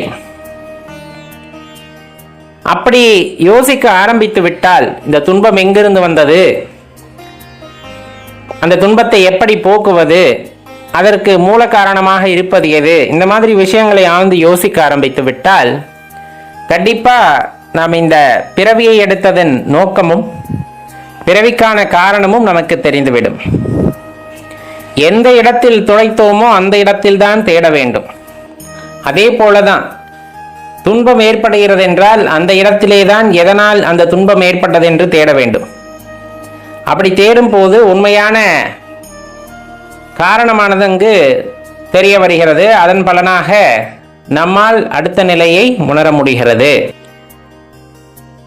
சிவபெருமானை வழிபடுறோம், சிவபெருமானே எல்லாம் இருக்கோம். ஆனாலும் நம்ம ஒரு குறிப்பிட்ட நிலையை அடைவதற்கு ரொம்ப கடினமாக இருக்கிறது என்றால் முக்கியமான காரணங்கள் இரண்டு. ஒன்று, வருகின்ற துன்பத்தை ஏற்றுக்கொள்வதற்கு மனமில்லாமை. ரெண்டாவது ஒன்று பார்த்தீங்க அப்படின்னா எல்லாத்தையும் தள்ளி போடுறது. இந்த ரெண்டு விஷயத்தின் காரணமாகத்தான் நம்மளால சிவபெருமானை உணர முடியாமல் போயிடுறது, தெரிந்து கொள்ள முடியாமல் போய்விடுகிறது. எப்படி அப்படின்னு கொஞ்சமா ஆழ்ந்து யோசிச்சு பார்த்தோம்னா அதற்கான விடையானது கிடைக்க பெற்று வரும். இப்ப இயல்பா பார்த்தீங்கன்னா எந்த வேலையாகட்டும், இப்போ ஆன்மீக சாதகர்கள் எந்த வயசுல ஆன்மீக பயிற்சி அல்லது ஆன்மீகத்துக்குள்ள நுழையலாம் அப்படின்னு பொதுவான கருத்து கேட்டோம்னா நம்ம சொல்றது பொதுவான கருத்து அப்படிங்கிறது அதெல்லாம் குடும்ப வாழ்க்கையெல்லாம் முடிச்சுட்டு ஒரு 50 வயசுக்கு மேல போக வேண்டியது, எதுக்கு இந்த சின்ன வயசுலயே இந்த ஆன்மீகத்துக்கு போறது அப்படிங்கிற மாதிரியான கருத்து பொதுவா நிலவுது. உண்மையாலுமே 50 வயசுக்கு அப்புறம் தான் அந்த ஆன்மீக தேடலை ஆரம்பிக்க வேண்டுமா அப்படின்னா கிடையவே கிடையாது. அதை தள்ளி போடக்கூடாத ஒரு விஷயம் அப்படின்னா அதுக்கு வயசு நிர்ணயித்து இந்த வயதிற்கு பிறகு ஆன்மீகத்துக்குள்ளே சென்று கொள்ளலாம் அப்படிங்கிற மாதிரி நினைக்கிறது. ஆன்மீகம்னா வேற என்னமோ நினைச்சுக்கிறோம், அவ்வளவுதான், வேற எதுவும் இல்லை. அந்த தேடுதல்ங்கிற எண்ணமே இல்லாம ஆன்மீகம்னாவே எல்லாத்தையும் விட்டுட்டு காட்டுக்குள்ள போயிடுறது அப்படிங்கிற சிந்தனைக்கு வந்துடுறாங்க. அதுதான் பிரச்சனையே. உள்ளார்ந்த தேடுதல் எந்த வயதிலும் ஆரம்பிக்கலாம். இப்போ குடும்பத்தில் இருந்துகிட்டே அந்த ஆன்மீக பாதையில் அந்த தேடுதலை ஆரம்பிக்கலாம். ஆனால் எல்லாத்துக்குமே ஒரு விதிவிலக்கு மாதிரி ஒரு கொஞ்ச நாள் போட்டுமே அப்படிங்கிறது, இந்த ஒரு அலட்சியம்னு சொல்லுவோம் இல்லையா, அது எல்லா இடத்துலையுமே இருக்கும். இன்னும் கொஞ்ச நாள் போட்டும் அப்படிங்கிறது. அதே போல எனக்கு இன்னும் கொஞ்சம் நல்ல குருமார்கள் கிடைத்திருந்தால் நான் இன்னும் அற்புதமாக வந்திருப்பேன் அப்படின்னு சொல்லக்கூடியது. இந்த மாதிரி எல்லாத்துலேயுமே இன்னும் கொஞ்சம் நல்ல, இன்னும் கொஞ்சம் நேரம், இந்த மாதிரி வார்த்தைகள் தான் ஆன்மீகத்தில் நம்மளுக்கு ஒரு பெரிய சறுக்கலை உண்டாக்கிவிடும். நாளை நாளை நாளைக்கு அப்புறம் இப்படிங்கிற வார்த்தை எல்லாமே நம்மளுக்கு பெரிய சறுக்கலை உண்டாக்கக்கூடியது அப்படிங்கிறத தெளிவாக தெரிஞ்சுக்குங்க. ரெண்டாவது முக்கியமான விஷயம் அப்படிங்கிறது துன்பத்தை ஏற்றுக்கொள்ள மனமில்லாமை அப்படின்னு சொல்லக்கூடியது. துன்பம் அப்படிங்கிறது, சோதனை அப்படிங்கிறது எல்லாமே கண்டிப்பா இருக்கத்தான் செய்யும். தெளிவா தெரிஞ்சுக்கங்க. ஆன்மீக வழியில போறீங்க அப்படின்னா சோதனைகள் இருக்கத்தான் செய்யும். ஏன் இப்ப நீங்க பேசாதீங்க, செயலாற்றாதீங்க, யோக நிலையிலே இருங்க. யோக நிலையில இருக்கும் போது கண்டிப்பா நம்மளால அந்த சிந்தனைகளை ஒருமுகப்படுத்தி இருக்க முடியுமானா கிடையாது. ஆரம்ப காலகட்டத்திலே நம்ம அந்த தியான நிலைக்கு போகும்போது பார்த்தீங்கன்னா பல்வேறு சிந்தனைகள் வரும். அது இந்த ஜென்மான் கிடையாது, நம்ம எடுத்த 7 ஜென்மத்திலும் நாம் அந்த ஊழ்வினை இருக்கு இல்லையா, அந்த வினையின் காரணமாக வந்த எல்லா விஷயங்களும் நம்ம அந்த தியானத்திலிருந்து கலைக்க பார்க்கும். அது எல்லாம் தாண்டி நீங்க ஒருநிலைப்படுத்துறீங்க அப்படிங்கும் போதுதான் அதுல ஒரு தெளிவான நிலைக்கு வர முடியும். அதே போல எப்ப நீங்க உண்மையாக ஆன்மீக பாதையில இறைவனை தேட வேண்டும் என்று நினைக்கிறீர்களோ, இந்த பிறப்பிலிருந்து விடுபட வேண்டும் என்று நினைக்கிறீர்களோ, அப்ப இந்த வினையெல்லாம் கழிவதற்கு உங்களுக்கு இன்னும் அனுபவிக்க வேண்டிய கர்மான்னு ஒன்று இருக்கும்ல, அதெல்லாம் வேக வேகமா சேருகிறது. இயல்பா நடந்திருந்தீங்க அப்படின்னா அது கொஞ்சம் கம்மியா இருந்திருக்கும். நம்ம இறைவனை தேட ஆரம்பிக்கின்றோம், எனக்கு பிறப்பு வேண்டாம் அப்படின்னு நினைக்கிறோம் அப்படிங்கும் போது கண்டிப்பா அதோட தாக்கம் அதிகமாக இருந்தாலும் இருக்கும். முற்பிறவியில செய்த கர்மாக்களோட தொடர்ச்சி இன்னும் இருக்கு. ஆனா இவனுக்கு ஒரு தெளிவான பாதையை கொடுத்து இவனோட பிறப்பை அறுத்து விடலாம் அப்படின்னா அதை தாங்கக்கூடிய பக்குவம் இருக்கா இல்லையோ உங்களுக்கு கொடுத்து பார்ப்பாங்க இல்லையா. அப்ப நீங்க தாங்கிக்கிறீங்கும் போது அந்த கர்மா தோடு நிவர்த்தி ஆகின்றது. இல்ல உங்களால முடியலன்னா என்ன ஆயிடுது அப்படின்னா, இவ்வளவெல்லாம் என்னால் முடியல, சோதனை தாங்க முடியலன்னா ஆன்மீக பாதையிலிருந்து வெளியே வந்துடுறாங்க. அப்படிங்கும் போது அவங்களுக்கு தொடர்ந்து அந்த இல்வாழ்க்கையானது அல்லது இந்த பூமியிலே பிறப்பெடுக்க வேண்டிய அவசியமானது ஏற்படுகிறது. இதுல யாரை சொல்லி குத்தோம்? இந்த இடத்துல இறைவன் நமக்கு கொடுத்த வாய்ப்பையும் நாம் வேறு விதமாக நினைத்து கொண்டு நாம் அதிலிருந்து பின்வாங்கும் போது இறைவன் சரி உனக்கு இயல்பான வாழ்க்கையை இருந்து விட்டு போகிறது என்று விட்டு விடுகிறார். அந்த சோதனைகளை எல்லாம் தாண்டி, இதெல்லாம் இறைவன் கொடுத்தது, எந்த விதமான சோதனையாக இருந்தாலும் சரி, பணமாக இருந்தாலும், பொருளாக இருந்தாலும், உறவுகளாக இருந்தாலும், எந்த மூலியமாக உங்களுக்கு சோதனைகள் வந்தால் அந்த சோதனைகளில் இருந்து வென்று வரும் பொழுதுதான் அந்த கர்மாக்களோட தொடர்ச்சி நம்மளுக்கு சரியாகுது. அது நம்ம அனுபவிக்க வேண்டியதெல்லாம் அனுபவித்து அதையெல்லாம் கழித்து விடும் போதுதான் நமக்கு அந்த பிறப்பெரு நிலை அப்படிங்கிறது அதை நோக்கி நம்மால் பயணிக்க முடியுமே தவிர வருவதை கண்டு அஞ்சி கொண்டு அப்ப இறைவனை வழிபட்டால் இவ்வளவு கஷ்டம் வருதப்பா அப்படின்னு நீங்க நினைச்சிட்டீங்க அப்படிங்கும் போது கண்டிப்பா அதுக்கான பக்குவ நிலை இன்னும் நாம் அடையவில்லை அப்படிங்கிறத தெளிவா தெரிஞ்சுக்கணும். ஏன்னா ஆன்மீகம் அப்படிங்கிறதோ அல்லது அந்த பிறப்பற்ற நிலை அப்படிங்கிறதோ அவ்வளவு சாதாரண விஷயம் அல்ல. அதை ஒரு சின்ன வயசுல ஒரு 10 வயசு குழந்தை பேசினாலும், 20 வயசுல இருக்க ஒருத்தர் பேசினாலும், 30 வயசுல இருக்கவங்க பேசினாலும், 50 வயதில் ஒருத்தர் பேசினாலும் அவரவர் கர்மாக்கு ஏற்றபடியே எல்லாம் சேர்கிறது. இப்ப உதாரணத்துக்கு நம்ம பயன்படுத்தக்கூடிய இந்த பேட்டரின்னு சொல்லுவாங்க இல்லையா, அந்த மின்கலம் இருக்கு இல்லையா, அதை பார்த்தீங்கன்னா அதோட கொள்ளளவு அப்படின்னு ஒன்று இருக்கும். இப்போ நீங்கள் கடிகாரத்துக்கு மாற்ற பேட்டரியாக இருக்குது அப்படின்னா அது ஒரு குறிப்பிட்ட அளவு தான் அதுக்குள்ள மின்னாற்றலை தக்க வைத்து கொள்ள முடியும். அதே நீங்கள் ரேடியோவுக்கு போடுறதா இருந்ததுன்னா கொஞ்சம் அதிகமாக தக்க வைத்துக்கும். இல்லை பெரிய பெரிய பேட்டரியில் நீங்கள் சேமிக்கிறீங்க மின்னாற்றல் அப்படின்னா கொஞ்சம் அதிகமாக இருக்கும். இப்போ உடலும் அது போலதான், நமக்குன்னு ஒரு கொள்ளளவு இருக்கும். ஆன்மீக சக்தியாக இருக்கட்டும் அல்லது எந்தவித ஆற்றலாக இருக்கட்டும், அந்த ஆற்றலை உள்வாங்கிக்க கூடிய அளவு அப்படிங்கிறது ஒவ்வொருத்தரை பொறுத்து மாறும். ஏன் இதை நான் இந்த இடத்துல சொல்றேன் அப்படின்னா, ஒருத்தர் இன்னொருத்தரை பார்த்து பொறாமப்படுறது ஆன்மீகத்துல இது இருக்கு, இல்லைன்னா சொல்ல முடியாது. நல்ல தெளிவானவர்களுக்கு இந்த கண்ணோட்டம் இருக்கவே இருக்காது. அவங்களுக்கு தகுந்த மாதிரி நடக்குது அப்படின்ட்டு போயிடுவாங்க. ஆனா இந்த ஆன்மீகத்திலையும் ஒரு போட்டி பொறாமை, அதாவது அப்பதான் அந்த ஆன்மீகத்துக்குள்ள நுழையிறாங்க, இந்த ஆன்மீக தேடலை ஆரம்பிக்கிறார்கள் அப்படிங்கும்போது தனக்கு முன்ன செல்றவங்களை பார்த்து ஒரு சலனம் ஏற்படுதல் அப்படிங்கிறது அதுவே தவறு அப்படிங்கிறோம். ஏன் அப்படின்னா, அவங்க செய்ததின் பலனாக, அவர்கள் முற்பிறவியோட கர்ம பலனின் காரணமாக அவர்களின் அந்த இரையாற்றலை ஏற்றுக்கொள்ளும் அளவு அவர்களுக்கு அதிகமாக இருக்கிறது. சின்ன பிள்ளைங்க ஒரு 15-16 வயசுல குழந்தைங்களுக்கெல்லாம் ஆன்மீகத்தோட அந்த தேடுதல் நிறைய பேத்துக்கு இப்பெல்லாம் இருக்கு. அப்ப அதெல்லாம் என்ன வகையில வருதுன்னு யோசிச்சு பாருங்களேன். 60 வயசுல ஒருத்தருக்கு கிடைக்காத ஞானம் 16 வயசுல ஒரு குழந்தைக்கு கிடைக்குது அப்படின்னா அதெல்லாம் பூர்வ ஜென்ம கர்மா. அவர்கள் போன ஜென்மத்திலேயே நிறைய தேடுதலை தொடங்கி இருக்கிறார்கள், நிறைய விஷயங்களை அவங்க உள்வாங்கி கொண்டிருக்கிறாங்க. அன்னைக்கு அவங்களுக்கு கிடைச்ச கூட்டு, அதாவது அந்த உடல் அப்படிங்கிறது பலவீனமானதன் காரணமாக வேறொரு உடலை தேடி அந்த ஆன்மா வந்திருக்கிறது. அப்ப அதோட தொடர்ச்சியாக போகும்போது 10 வயசு 15 வயசுல அவங்க ஆன்மீக பாதையில ஒரு நல்ல நெறிக்கு போயிடுறாங்க. 60 வயசாகி எனக்கு சில விஷயங்களை புரிஞ்சு கொள்ள முடியல அப்படின்னா இப்பதான் நம்ம ஆரம்பிச்சிருக்கோம் அப்படின்னு அர்த்தம். அப்ப இன்னும் தேடுதலை விரைவுபடுத்த வேண்டும் அப்படிங்கிறத தெரிஞ்சுக்கணும். அப்ப இந்த மாதிரி காரணங்களால தான் நம்மளால இறைவனை உணர முடியாமல் போய்விடுகிறது. ஒன்று, அந்த சோதனைகளோ துன்பமோ வரும்போது அதை ஏற்றுக்கொள்ளும் மனப்பக்குவம் இல்லாமையின் காரணமாகவும், அதே போல காலம் தாழ்த்துவதின் காரணமாக, எல்லாத்தையும் தள்ளி போடுறதன் காரணமாகத்தான் நம்மளால இறைவனை உணர்தலையோ அல்லது இறைவனை அடைதலையோ ஒரு பின்வாங்குகின்ற நிலையோ அல்லது தாமதமோ ஆகிறது அப்படின்னு தெரிஞ்சுக்கிட்டோம்னா, இனிமேல் அந்த தாமதம் இல்லாமல் எல்லா சோதனைகளையும் எதிர்கொள்ளக்கூடிய மனதுடன் பயணிக்கும் பொழுது கண்டிப்பா இறைவனை உணர்ந்து கொள்ள முடியும். போறோம், சிவபெருமானை பார்க்குறோம், கையெடுத்து கும்பிடுறோம், ஏதாச்சும் வேண்டணும் அப்படின்னு நினைச்சு போனாலும் வேண்ட முடியறதில்ல, ஏதாச்சும் கேட்கணும்னு போனாலும் கேட்க முடியறதில்ல. அப்படியே ஸ்தம்பிச்சு போய் மலைச்சு போய் அவரை பார்த்துட்டு அப்படியே வெளியே வந்துடும். வந்ததுக்கு அப்புறம் தான் தோணுது ஏதாச்சும் கேட்டிருக்கலாமோ அப்படின்ட்டு. ஆனா கேட்க தோணவில்லை. ஏன்? நல்லா தெரிஞ்சுக்குங்க. சிவ தத்துவத்தை கொஞ்சம் கொஞ்சமாக உள்வாங்க ஆரம்பிச்சிட்டீங்க அப்படிங்கிறது தான் அதோட அர்த்தம் அப்படிங்கிறத தெளிவாக தெரிஞ்சுக்குங்க. இயல்பாக நம்ம வாழ்க்கையில் இருக்கோம் அப்படின்னா போய் இறைவன் முன்னாடி போய் நின்றுக்கிட்டு ஒரு பேப்பரில் எழுதிட்டு போய் வரிசையாக கேட்குற மாதிரி ஐயா எனக்கு இது வேணும் அது வேணும் அப்படின்னு கேட்டலாம். ஆனால் எப்போ சிவ தத்துவத்தை சிவபெருமானை மனதார நீங்கள் ஏற்றுக்கொண்டீர்களோ அப்பொழுதே வேண்டுவதற்கு எதுவும் இல்லாமல் போய்விடுகிறது. அவரை பார்த்தால் போதும், அவர் அழகில் அப்படியே லயத்திருந்தால் போதும், ஒரு பார்வை போதும் அப்படிங்கிற அந்த எண்ணமானது வந்து விடுகிறது. அதனால தான் ஆலயத்தில் போனால் அவரை மட்டும் பார்க்க தோணும், அவரை மட்டும்தான் பார்க்க தோணும்.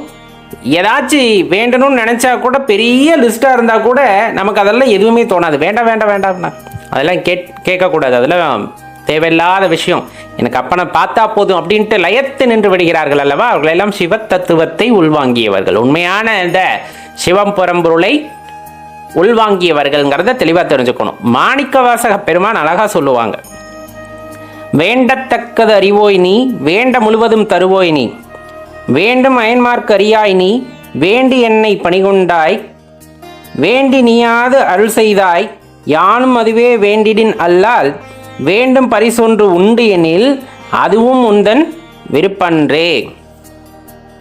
இந்த பாடலை உள்வாங்கிக்கிட்டோன்னா நம்ம ஏன் அப்படி மாறணும் அப்படிங்கிறது தெரிஞ்சிடும். வேண்டத்தக்கது அறிவோய் நீ, வேண்டத்தக்கது அறிவோய் நீ, நான் வேண்ட தகுதியுடையது எது அப்படிங்கிறதவே அறிந்தவன் நீ.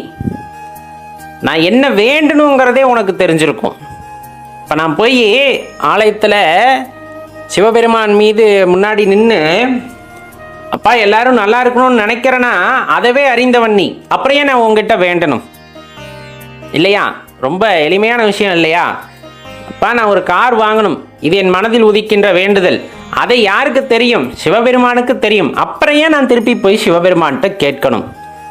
இது இயல்பா நான் சொல்றது ஒரு உதாரணத்திற்காக. நம்ம இந்த மாதிரி எண்ணத்தோட நம்ம ஆலயத்திற்கு போவோமா? கண்டிப்பா இல்லை. நம்ம என்ன எதிர்பார்த்து போவோம்? ஒன்றும் இல்லை, உன்னை பார்த்தா போதும், அப்படியே லயத்து நின்றால் போதும் அப்படிங்கிறது. இயல்பாக மனிதர்கள் இருக்கிறார்கள் என்றால் அவர்கள் வேண்ட போனாலும் அதை என்ன வேண்டுவார்கள் என்பதவே இறைவன் அறிவார் அப்படிங்கிறது தான் அந்த இடத்துல இருக்கக்கூடிய மிகப்பெரிய விஷயம். வேண்ட முழுவதும் தருவோய் நீ. அப்படி ஏதாச்சும் கேட்டுட்டா கூட அப்படியே தந்துடுவார். அதில் எந்த குறையும் இல்லை. இப்போ நம்ம அப்பாட்ட போய், அப்பா இந்த மாதிரி எனக்கு ஐஸ் வேணும் அப்படின்னு கேட்டோம்னா அப்பா வாங்கி தந்துடுறாரு இல்லையா? குழந்தை. அப்போ உனக்கு என்ன வேணும்னு கேட்குறியோ அதை அப்படியே வாங்கிக்கோ.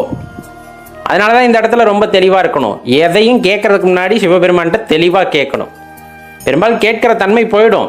இல்லை இப்போ தான் நாங்கள் ஆரம்பத்தில் அப்படியே படிப்படியாக விட்டுக்கிட்டு வர்றோம் அப்படின்னு இருக்கீங்க இல்லைங்களா? அவங்கெல்லாம் என்ன பண்ணணும்? கேட்குறத கூட தெளிவாக அப்பன்ட்ட கேட்கணும். எதை கேட்டால் அப்படியே கொடுத்துருவார். வேண்ட முழுவதும் தருவோய் நீ. கேட்டது அப்படியே கொடுத்துருவார். ஆனால் அதுக்கப்புறம் என்ன நடக்க போகுதோ அதற்கு நீதான் பொறுப்பாவாய்.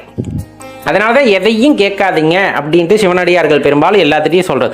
போங்க, பஞ்சாட்சர மந்திரத்தை விட பெரிய விஷயம் இந்த உலகத்தில் எதுவும் இல்லை. அப்போ முன்னாடி போய் நின்றுக்கிட்டு அந்த பஞ்சாட்சர மந்திரத்தையும் பஞ்சபுராணங்களையும் பாடுவதை விட பெரிய பாக்கியம் அப்படிங்கிறது இந்த உலகத்தில் வேறு ஏதும் இருப்பதற்கு வாய்ப்பில்லை. அப்போ அங்கே போய் ஏதாச்சும் வேண்டணுமா? அப்பா எல்லாத்தையும் நல்லபடியாக வச்சிருப்பா, பா குடும்பத்தை நல்லா வச்சிருப்பா, இது கூட தேவையில்லைன்றாங்க. இது கூட கேட்காத. ஏன்னா உன் மனசுல இருக்கு எல்லாரும் நல்லா இருக்கணும்னு இருக்கு. அந்த எண்ணமே எதனால் உருவானது அப்படின்னா சிவபெருமானால் உருவாக்கப்பட்டது. நீ என்ன வேண்ட போற? கோயிலுக்குள்ள போனமே, அதுவும் அவருக்கு தெரியுமா? அப்ப நம்ம ஏன் வேண்டணும்? அதை தான் தெளிவா சொல்றாங்க. அந்த இடத்துல எல்லாம் சொல்லிட்டு, வேண்டும் பரிசொன்று உண்டு எனில் அதுவும் உந்தன் விருப்பன்றே. முடிஞ்சு போச்சா? வேண்டும் பரிசொன்று உண்டு எனில் அதுவும் உந்தன் விருப்பன்றே. அப்படி ஏதாச்சும் நான் கேட்கணும் அப்படின்னு நினைச்சால் மீறி போய் நான் கேட்குறேன். நான் இதுவரை வேண்டணும்னு நினச்சதே இல்லை. பக்கத்தில் அந்த அடியார் ரொம்ப கஷ்டப்படுறார். அவருக்கு கொஞ்சம் மனம் இறங்குங்க. அப்படி நான் கேட்குறேனாலும் அந்த வேண்டுதல், அந்த விருப்பம், நீ இப்படி வேண்டணும்னு அந்த விரும்பினது யாருன்னா சிவபெருமானாகத்தான் இருப்பார். ஏன்னா வேண்டது தான் இறைவன் கொடுத்துருவாரு. அவருக்காக வேண்டதுக்கு யாரும் இல்லை, அவரே செஞ்சிருவார். இருந்தாலும் அந்த இலகிய மனசு படைத்த நம்முளிருந்து அதை வேண்ட வைத்து அவர்களுக்கு நிறைவேற்றி வைப்பதும் யார் என்றால் சிவபெருமானாகத்தான் இருக்க முடியும். சிவபெருமானால் தான் இவ்வளவு அற்புதங்களையும் செய்ய முடியும் அப்படிங்கிறது ரொம்ப ஆணித்தனமாக இந்த பாடலில் மாணிக்கவாசக பெருமான் அறிவிக்கின்றார். அப்போ இயல்பாகவே இப்போ நம்மளுக்குள்ள ஒரு புரிதல் வந்துடும். இப்போ நம்ம பெரும்பாலும் ஆரம்பத்தில் ஆலயங்களுக்குள்ள போன நிலைமைக்கும் இப்பொழுது நாம் போயிட்டு எதுவுமே வேண்டாமல் அப்படியே நின்றுட்டு வர்றதுக்குமான வித்தியாசம் கண்டிப்பாக புரிஞ்சிருக்கும் அல்லவா? முன்னாடி போனதுமே, அப்பா நான் நல்லா படிக்கணும், அப்பா வீட்டில் நிறைய செல்வம் சேரணும், கார் வேணும், பங்களா வேணும், அது வேணும், இது வேணும்னு வரிசையாக பட்டியலிட்டு போய் எதுவுமே தெரியாதப்ப சிவபெருமானை கோயிலுக்கு போகணும் அப்படின்னு மட்டும் தெரிஞ்சப்ப இதெல்லாம் போய் கேட்டால் தருவார், கண்டிப்பாக தருவார். அப்போ அதுக்கு பின்னாடி வரக்கூடிய தொடர்ச்சியை நீ கவனித்து கொள்ள வேண்டும். அதுதான் முக்கியம். உனக்கு எது நல்லதோ அதைத்தான் அவர் செய்வார், எப்போ நீ எதையும் கேட்கலைனாலுமே. அப்போ நம்ம செய்ய வேண்டியது என்னன்னா, நான் வேண்டதை கூட நீ தெரிஞ்சிருக்கிற, அப்புறம் நான் ஏன் வேண்டணும்? தேவையில்லை, நேரத்தை வீணடிக்க விரும்பவில்லை. அப்போ அந்த நேரத்தில் நான் என்ன பண்ணுறேன்? அழகை பார்த்து லயத்திருக்கின்றேன், உன்னை போற்றி புகழ்ந்து பாடிக்கொண்டிருக்கின்றேன். இப்போ எல்லாவற்றையும் அறிந்த உனக்கு என் வேண்டுதலை சொல்லிதான் தெரிய வேண்டியமா? அவசியமே இல்லை. அதைத்தான் அழகா சொல்றாங்க. அப்போ ஆலயத்திற்கு போனால் அமைதியாக அமர்ந்துருங்க. அந்த உள்ளத்தோட போக்கில் அப்படியே நீங்கள் போய்கிட்டே இருங்க. இயற்கையை ரசிக்க ஆரம்பியுங்கள். உங்களை சுற்றி இறைவன் பேசுவதை கேட்க ஆரம்பியுங்கள். உங்களை சுற்றி அத்தனை அதிர்வுகளும் இறைவனால் உருவாக்கப்பட்டவை. அதிலும் உங்களுடன் தொடர்பு கொள்வதற்கு இறைவன் பல அதிர்வுகளை உண்டாக்கியிருப்பார். அமைதியாக ஆலயத்தில் உட்கார்ந்து காதை மட்டும் கொடுத்து உன்னிப்பாக கவனித்தா போதும், பல விதங்களில் இறைவன் நம்முடன் பேச முயற்சிப்பதை நம்மால் உணர்ந்து கொள்ள முடியும். அதனால தான் சொல்றது, வேண்டத்தக்கது அறிவோய் நீ, வேண்டும் பரிசொன்று உண்டு எனில் அதுவும் உந்தன் விருப்பன்றே. அப்போ நான் ஏதாச்சும் தப்பித்தவறி வேண்டணும்னு நினச்சா கூட அது உன்னோட விருப்பமாக தான் இருக்கும். அடுத்த வாக்கியம் பார்த்தீங்கன்னா, வேண்ட முழுவதும் தருவோய் நீ. அப்படி நான் ஏதாச்சும் வேண்டிட்டாலும் அது அப்படியே தந்துட போகிறேன். அப்போ நான் எதுக்கு வேண்டணும்? நான் எதுக்கு உன்கிட்ட கேட்கணும்? கேட்காமலே தரக்கூடிய நாயகன் அல்லவோ நீ. இந்த உடலில் இந்த உயிர் இருக்கிறது, அதற்கு என்ன தேவை என்பதை அறிந்தறிந்து ஒவ்வொன்றையும் செய்கின்ற உனக்கு தெரியாதா எனக்கு என்ன வேண்டும் என்று? அடுத்து நான் என்ன ஆக வேண்டும் என்று உனக்கு தெரியாதா? அப்படிங்கிற அந்த ஏக்கமானது அடியார்கள் மனதிலே எப்பவும் இருக்கும். அதனால தான் போனால் இறைவனையோடு போற்றி புகழ்வதோடு அடியார்கள் நிறுத்தி கொள்வார்கள். காரணம் எல்லாமே அவருக்கு தெரிஞ்சது, நம்ம எதுவும் சொல்றதுக்கு இல்லை அப்படின்னு. அந்த நிலை வந்துட்டாலே ஓரளவுக்கு நல்ல பக்குவப்பட்ட நிலையை நோக்கி நாம் பயணிக்கிறோம் அப்படிங்கிறத தெரிந்து கொள்ளுங்கள். ஓம் நம சிவாய அப்படிங்கிற இந்த மந்திரத்தை தினமும் ஒரு முறையாவது கூறுங்கள். உங்கள் குழந்தைகளுக்கும் இதை அறிவுறுத்துங்கள். இது உள்ள தூய்மையோடு நம்மை ஒரு மேன்மையான நிலைக்கு அழைத்து செல்லக்கூடிய அற்புத பொக்கிஷம் அப்படிங்கிறத மறந்துட வேண்டாம். இன்றைய தொகுப்புல நம்ம என்ன பார்க்க இருக்கோம்னா, பெரும்பாலும் பல வருடங்களாக பல மாதங்களாக அல்லது நினைவு தெரிந்த வகையில் நான் சிவபெருமானை பற்றி எண்ணிக்கொண்டிருக்கின்றேன், அவரை பற்றி வழிபட்டு கொண்டிருக்கின்றேன். நான் என்னமோ தெரியல, இப்ப ஒரு இடைப்பட்ட சில காலங்கள் என்னால் சரியா வழிபட முடியல அப்படின்னு ஒரு சாரார். சில பேர் சிவபெருமானை வழிபட்டால் என்ன ஆக போகிறது, நான் ஏன் வழிபட வேண்டும் அப்படின்ட்டு கேள்வி கேட்பவர்கள் ஒரு சில சாரார். நான் முயற்சியெல்லாம் செய்கின்றேன், கோவிலுக்கு போகணும்னு முயற்சி செய்கிறேன், சாமியை வழிபடணும்னு நினைக்கிறேன், ஆனா என்னால முடியல அப்படின்னு நினைக்கிற ஒரு சில இருக்கத்தான் செய்கிறார்கள். இப்படி இருக்கையில நம்ம தெளிவா தெரிந்து கொள்ள வேண்டியது, பொதுவா வழிபாடு அப்படிங்கிறது இந்த உடல் சுத்தம் சம்பந்தப்பட்ட விஷயம் சார்ந்து இருந்தாலும், ஏன்னா இந்த விரதம் இந்த மாதிரியான விஷயங்கள் எல்லாமே நம்ம உடல் சுத்தம் சார்ந்தது. அதையும் தாண்டி நமது உள்ள சுத்தம், உள்ளிருக்கின்ற இந்த மனதானது தூய்மையாக வேண்டும் அப்படிங்கிறதுக்காகத்தான் இந்த வழிபாடு அப்படிங்கிறத தெளிவா தெரிஞ்சுக்கணும். மனம் அது செம்மையானால் அப்படிங்கிற வார்த்தையை நீங்க அடிக்கடி கேட்டுப்பீங்க, இந்த வாக்கியத்தை. மனம் அது செம்மையானால் மந்திரம் செபிக்க வேண்டா, இந்த வார்த்தையை கேட்டிருக்கீங்களா? அப்ப இந்த மனமானது செம்மையாக வேண்டும் என்றால் தெளிவடைந்தால் அப்படிங்கிறத தெளிவா புரிஞ்சுக்குங்க. மனம் அது செம்மையானால் மந்திரம் செபிக்க வேண்டாம். ஏன்னா அது தெளிவடைந்து விட்டது, அது உணர்ந்து விட்டது அப்படிங்கும் போது முடிஞ்சு போச்சு. இறைவனை நம்ம கோவில்ல போய் தேடினோம், ஆங்காங்கே தேடினோம், மலை காடுகள் எல்லாம் அமர்ந்து தேடினோம், எந்த இடத்துலையும் என்னால் காண முடியல. ஆனால் ஒரு காலகட்டத்தில் என்ன மனமானது தெளிவடைந்து விட்டது, அதில் என்னால் உணர முடிகிறது அப்படிங்கும் போது நீ அதுக்கப்புறம் எந்த மந்திரமும் சொல்ல வேண்டாம், எந்த கோவிலுக்கும் போக வேண்டாம், எங்கேயும் போய் யாசகம் கேட்டு நிற்க வேண்டாம். எதுக்குமே அவசியம் இல்லை, எதுக்குமே அவசியம் இல்லை. ஏன்னா உன்னில் இருக்கக்கூடிய இறைவனை நீ உணர்ந்து கொண்டாய் அப்படிங்கும் போது வேற எங்கும் நீ இறைவனை தேடி அலைய வேண்டியதில்லை அப்படிங்கிறதோட பொருளை தெளிவா புரிஞ்சுக்கணும். சரி, இது ஒரு பக்கம் இருக்கு, மனம் அது செம்மையாக வேண்டும். அது வரையிலும் நான் எதையாச்சும் உன்னை பற்றி கொண்டு இருக்க வேண்டும் அல்லவா? இப்ப இறைவன் சார்ந்த அந்த பேச்சுகளை கேட்க வேண்டும், அவரது புகழை பாட வேண்டும், அல்லது சில விஷயங்களை நாம் தொடர்ந்து பேசிக்கொண்டே இருந்தால் அதில் ஒரு நாட்டம் ஏற்படும். ஆனா என்னன்னே தெரியல, என்னால் இப்ப அந்த மாதிரி இருக்கவே முடியல. இறைவனை பற்றி சிந்தனைகள் இருக்க மாட்டேங்குது. இறைவன் ஆலயத்திற்கு செல்ல வேண்டும் என்றால் என்னால் செல்ல முடியவில்லை, எனக்கு அவரை பற்றி நினைவுகளே இல்லை. எப்பவுமே நம்ம சொல்வது உண்டு, அவரோட அனுமதி இருந்தால்தான் அவர் ஆலய வாசலை மிதிக்க முடியும் அப்படிங்கிறது. அவரோட அனுமதி இருந்தால்தான் அவரை பற்றி நினைக்க முடியும் அப்படிங்கிற ஒரு விஷயத்த நம்ம எப்பவுமே நம்ம பெரியவங்க சொல்லியிருக்காங்க. அவன் அருளாலே அவன்தாள் வணங்கி அப்படிங்கிற அந்த வாக்கியத்திலிருந்தே நாம் தெரிந்து கொள்ளலாம். அவருடைய அருள் இருக்கும்போது கண்டிப்பா நம்மால அவரை நினைக்க முடியும், அவரை புகழ முடியும், அவரை பற்றி பேச முடியும். இன்னும் ஏராளம் ஏராளம் அவர் அருள் இருந்துவிட்டால் எதையும் செய்து விடலாம் அப்படிங்கிற அந்த துணிவு நமக்குள் வந்துவிடும். ஆனா ஏன் இப்ப என்னால வழிபட முடியல, ஏன் என்னால இப்ப வழிபட முடியல, ஏன் நான் போகணும்னு நினைத்தாலும் போக முடியல அப்படிங்கிறதெல்லாம் இதுல இருக்கக்கூடிய ஒரு சின்ன சின்ன விளையாட்டு. நம்ம நிறைய படிச்சிருப்போம், இறைவனோட திருவிளையாடல்கள் அப்படின்னு சொல்லிட்டு படிச்சிருப்போம்.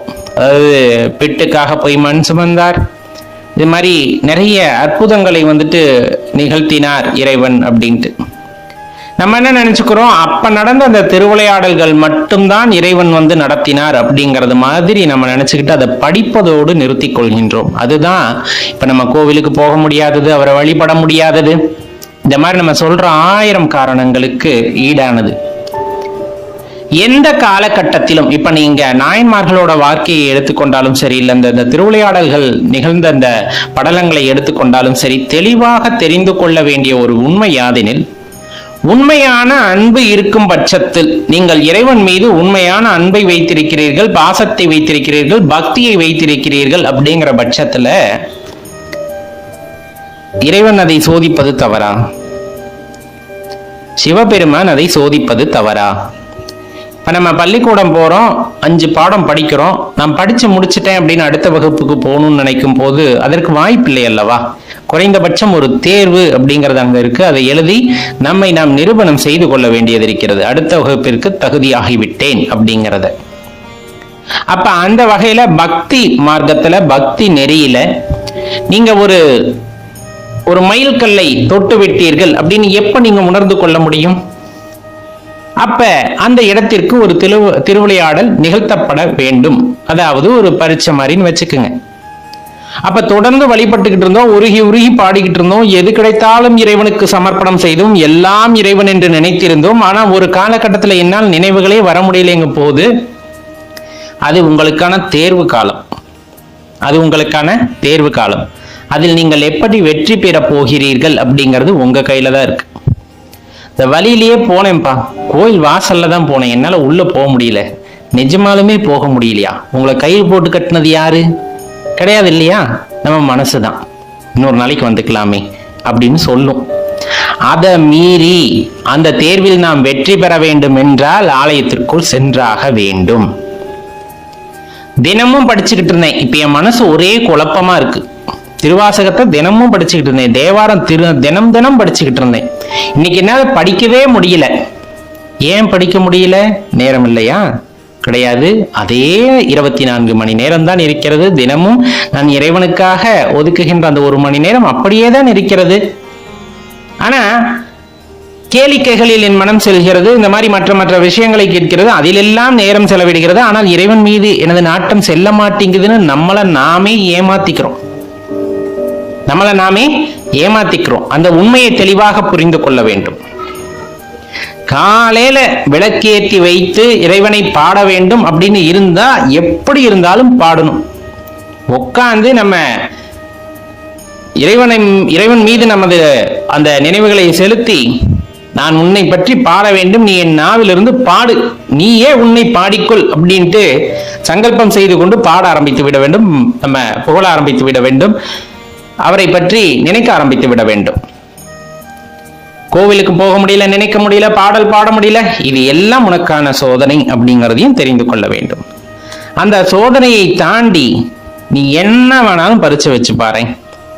இறைவன்கிட்ட சில பேர் பேசுவாங்க, நீ என்ன வேணாலும் பரீட்சை வச்சு பாரு, பரீட்சை வைக்கிறதும் நீதான், பரீட்சையை எழுதுறதும் நீதான், பரீட்சையில பாஸ் போடுறதும் நீதான், அப்புறம் ஏன் நான் கவலைப்பட போறேன் அப்படிங்கிற நினைப்புல எந்த ஒரு கஷ்டம் வந்தாலும் அந்த நமசிவாயங்கிற மந்திரத்தை மறவாத மனம் பல மனம் உண்டு.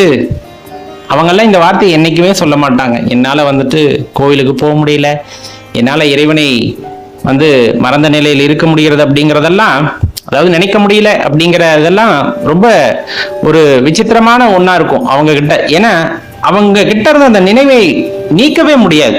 எப்பவுமே அந்த பஞ்சாட்சரம், எப்பவுமே சிவா. மற்றவங்களை கூப்பிடும் போது கூட அவங்களோட பேரே மறந்துருக்கும். ஏன்னா அவங்கள சிவனா பார்க்க ஆரம்பிச்சிடறாங்க. சிவா அப்படின்ற வார்த்தை தான் மற்றவங்களை சொல்லும் போதும் கூட அவங்க ஒரு நொடி பொழுதும் அவரை நினைவில் இருந்து தவறக்கூடாது அப்படின்னு நினைக்கக்கூடிய அடியார்கள் ஏராளம். அப்ப நம்ம அந்த பக்குவ நிலைக்கு வர வேண்டும் அல்லவா? அதற்காகத்தான் இறைவன் முதல் கட்ட சோதனையை அங்கு ஆரம்பிக்கின்றார். உன்னால் என்னை மறந்து இருக்க முடியுமா? உன்னால் என்னை நினையாமல் இருக்க முடியுமா? அப்படிங்கிற மாதிரியான சோதனைகள் ஆரம்பத்தில் ஏற்படுகிறது என்றால், அதெல்லாம் என்னால முடியாது, நான் அப்படித்தான் வருவேன், நான் அப்படித்தான் உன்னை பத்தி நினைப்பேன், நீ என்னதான் என்னை மறக்க வச்சாலும் உன்னை மறந்து நான் தூங்க மாட்டேன், ஒரு நாளைக்கு ஒரு முறையாவது உன்னை நினைக்க வேண்டும். அவ்வாறு நான் நினைக்கின்றேன் அப்படிங்கும் போது நீ என்னோடய இருக்க வேண்டும். நீ என்னோட இருக்கிற அப்படின்னா உன்னோட நினைவுகள் என்னிலிருந்து அகலக்கூடாது அப்படிங்கிற மாதிரியான அந்த திடமான ஒரு முடிவு நம்முள் இருக்கும் பொழுது அவர் நம்மை நீங்குவதில்லை. பரீட்சைக்கான கேள்வித்தாளையும் கொடுத்து இப்படி ஒரு உறுதியான மனநிலையில் நீங்கள் இருக்கும்போது அந்த பரீட்சைக்கான விடையும் அவரே எழுதி அந்த பரீட்சை பேப்பரையும் அவரே திருத்தி உங்களை பாஸ் போட்டு அடுத்த கட்டத்துக்கு கூட்டிட்டு போயிடுவார். அப்ப உறுதியான மனதுடன் செயல்படுங்கள். நம்மை நாமே ஏமாற்றிக் கொள்ளக்கூடாது. இப்ப நம்ம சொல்ற இந்த சாக்கு போக்கெல்லாம் நம்மை நாமே ஏமாற்றிக் கொள்வதற்கான விஷயங்கள். தினமும் சாமி கும்பிட்றனால அழுத்து போய் விடுகிறதா? ஒரே ஒரு விஷயம், தினமும் சாப்பிட்றோம், சாப்பாடு அழுத்து போறதில்லை. தினமும் காலையில எந்திரிக்கிறோம், வேலைக்கு போறோம், அது அழுத்து போறதில்லை. தினம் தினம் சம்பாதிக்கிறோம், காசை பார்த்தா எல்லாம் மறந்துடுது, அது அழுத்து போறதில்லை. ஆனா பக்தியில மட்டும் எப்படி அலுப்பு வந்துடும்? உண்மையான பக்தியை இறைவன் மீது செலுத்தும் போது அந்த இடத்தில் அந்த மறக்கிறது என்ற வார்த்தைக்கே இடமில்லை. என்னால் உள்ளே செல்ல முடியவில்லை என்ற வார்த்தைக்கே இடமில்லை. இயற்கையில் நடக்கக்கூடிய அற்புதங்கள் ஏராளம் ஏராளம். எம்பெருமான் ஈசன் அனைவருக்கும் கொடுத்த வாய்ப்புகள் ஏராளம் ஏராளம். வைக்கின்ற சில சோதனைகள் அது உங்களின் பக்தியை உங்களுக்கு உணர்த்துவதற்காக அப்படிங்கிறது தெளிவா தெரிந்து கொள்ளுங்கள். இருக்கின்ற இந்த வாழ்க்கை, அவர் கொடுத்த இந்த வாழ்க்கை அழகானது. ஒரே ஒரு முறை இந்த வாய்ப்பு கிடைத்திருக்கிறது. 7 பிறவி 8 பிறவி இதெல்லாம் நிறைய சொல்வது உண்டு. ஆனால் நமக்கு தெரிந்து பார்த்தீங்க அப்படின்னா இந்த ஒரு பிறவி அப்படிங்கிறது மிகவும் உண்மையானது. நம் நிகழ்காலத்தில் வாழ்ந்து கொண்டிருக்கின்றோம். நமக்கு தெரிகிறது இந்த ஒரு பிறவி எனக்கு கிடைத்து விட்டது, அரும் பெரும் பிறவி எனக்கு கிடைத்து விட்டது. இந்த பிறவியில் விட்டால் என்று உன்னை காணப்போகின்றேன், என்று உன்னை நினையப் போகின்றேன், என்று உன்னை அடையப் போகின்றேன். அந்த ஒரு ஏக்கமானது எனது மனதுக்குள் இருக்கிறது அப்படிங்கும் போது, உங்கள் மனதிற்குள் அது தோன்றுகிறது அப்படிங்கும் போது கண்டிப்பா எந்த வாய்ப்பையும் நாம் தவறவிட மாட்டோம். சிவனடியாராக ஆவது அவ்வளவு எளிதல்ல. சிவத்திருநீரை தரிப்பது அவ்வளவு எளிதல்ல. சிவருத்ராட்சத்தை அணிவதும் அவ்வளவு எளிதல்ல. எம்பெருமான் ஆணையிட்டால் மட்டுமே இது அனைத்தும் நடக்கும் என்பதையும் நாம் அறிவோம். அப்படி இருக்கையில நெற்றி நிறைய நீர் பூசி இருக்கிறோம், கழுத்து நிறைய ருத்ராட்சம் அணிந்திருக்கின்றோம். அப்படிங்கும் போது இறைவன் நம்மை ஆட்கொண்டு விட்டார் என்று உணர்ந்து நாம் இதையெல்லாம் செய்யும் போது சர்வ வல்லமை படைத்த அந்த இறைவன் எங்கும் நிறைந்திருக்கிறார், அவர் என்னுள்ளும் நிறைந்திருக்கிறார் அப்படிங்கிறத உணர்ந்ததன் வெளிப்பாடாகத்தான் அதை நாம் கருத முடியும் அல்லவா? அன்பின் உருவமான இறைவன் எங்கும் வியாபித்திருக்கிறார் அப்படிங்கும் போது அனைத்து உயிர்களிலும் சிவத்தை காண்பதே சிறந்ததாக இருக்கும் அப்படிங்கிறத மறுப்பதற்கில்லை. சிவனடியார்களாக ஆகிவிட்டவர்கள் எப்பொழுதுமே பஞ்சாட்சரம் சொல்லிக் கொண்டிருக்க வேண்டும், எப்பொழுதுமே இறைவன் நாமத்தை பாடிக்கொண்டிருக்க வேண்டும், அவரது புகழை பாடிக்கொண்டிருக்க வேண்டும், சிவனடியார்களுக்கு தொண்டு செய்ய வேண்டும், சிவாலய பணிகளை செய்ய வேண்டும் அப்படிங்கிற அந்த ஒரு ஏக்கத்திலேயே எப்பொழுதுமே வாழ்ந்து கொண்டிருப்பார்கள். அது ஒரு ஏக்கம்தான், தனியாததாக எப்பொழுதும் அவர்களுக்குள்ளே இருந்து கொண்டிருக்கும். அவர்களுக்கு வாழ்க்கையில் பெரிய இலக்கு அப்படிங்கிறது என்னவா இருக்கும்னா, இறைவனை அடைய வேண்டும், நான் எப்பொழுது உன்னை அடைய போகின்றேன் இறைவா அப்படிங்கிற அந்த ஒரு ஏக்கம் தான் அவர்களின் வாழ்க்கையில் இலக்காகவே இருக்கும். அவ்வளவு சாத்தியமான விஷயமா?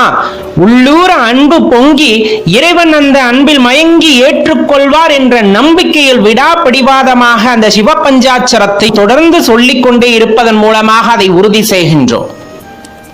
எல்லாத்துக்குமே சந்தோஷம் அப்படிங்கிறது ஒவ்வொரு இடத்துல இருக்கும்.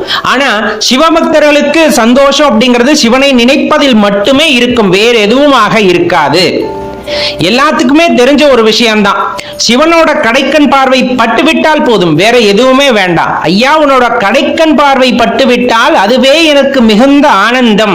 உன்னுடைய பார்வை எனக்கு கிடைக்கவில்லை என்றால் இதுதான் நரகம், நான் வாழ்கின்ற இந்த உலகமே நரகமாகும் அப்படிங்கிற அந்த எண்ணமானது எப்பொழுதுமே நமது மனதுக்குள் இருந்து கொண்டே இருக்கும்.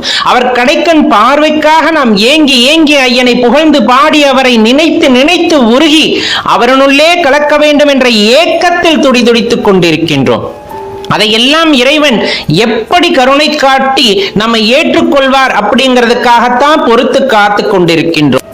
சரியான நேரம் வரும் பொழுது அவர் நம்மை ஆட்கொண்டு அவருடன் இரண்டர கலக்கச் செய்வார் அப்படிங்கிறதுல எந்த தயக்கமும் எந்த சந்தேகமும் நமக்கு வேண்டாம். ஒரே ஒரு விஷயம்தான், நம்ம மனசுல இருக்கிறது என்ன பெரிய ஒரு குறிக்கோளாக இருக்கும் அப்படின்னா, ஐயா எல்லாத்துக்குமே உயிர் பிரியும், இந்த கூடானது தற்காலிகமானதுதான், இந்த கூட்டை விட்டு இந்த உயிர் பிரியும், அதில் எந்த மாற்று கருத்தும் இல்லை. இந்த கூட்டை விட்டு உயிர் பிரியும் அந்த நொடியில் கூட நான் உன்னை நினைத்துக் கொண்டிருக்க வேண்டும், சிவமே என்று உன்னை பற்றி யோசித்துக் கொண்டிருக்க வேண்டும், சிவத்தின் புகழை பாடிக்கொண்டிருக்க வேண்டும், சிவநாமத்தை சொல்லிக் கொண்டிருக்க வேண்டும், உன் பாதத்தில் தான் என் உயிர் பிரிய வேண்டும் என்ற ஏக்கம் எனக்குள் இருக்கிறது ஐயா. ஒரு இழிப்பிறவியாக பிறந்து நான் உன்னை பற்றியே நினைத்து, உன்னை பற்றியே பாடி, உன்னை பற்றியே பேசி வாழ்கின்றேன்.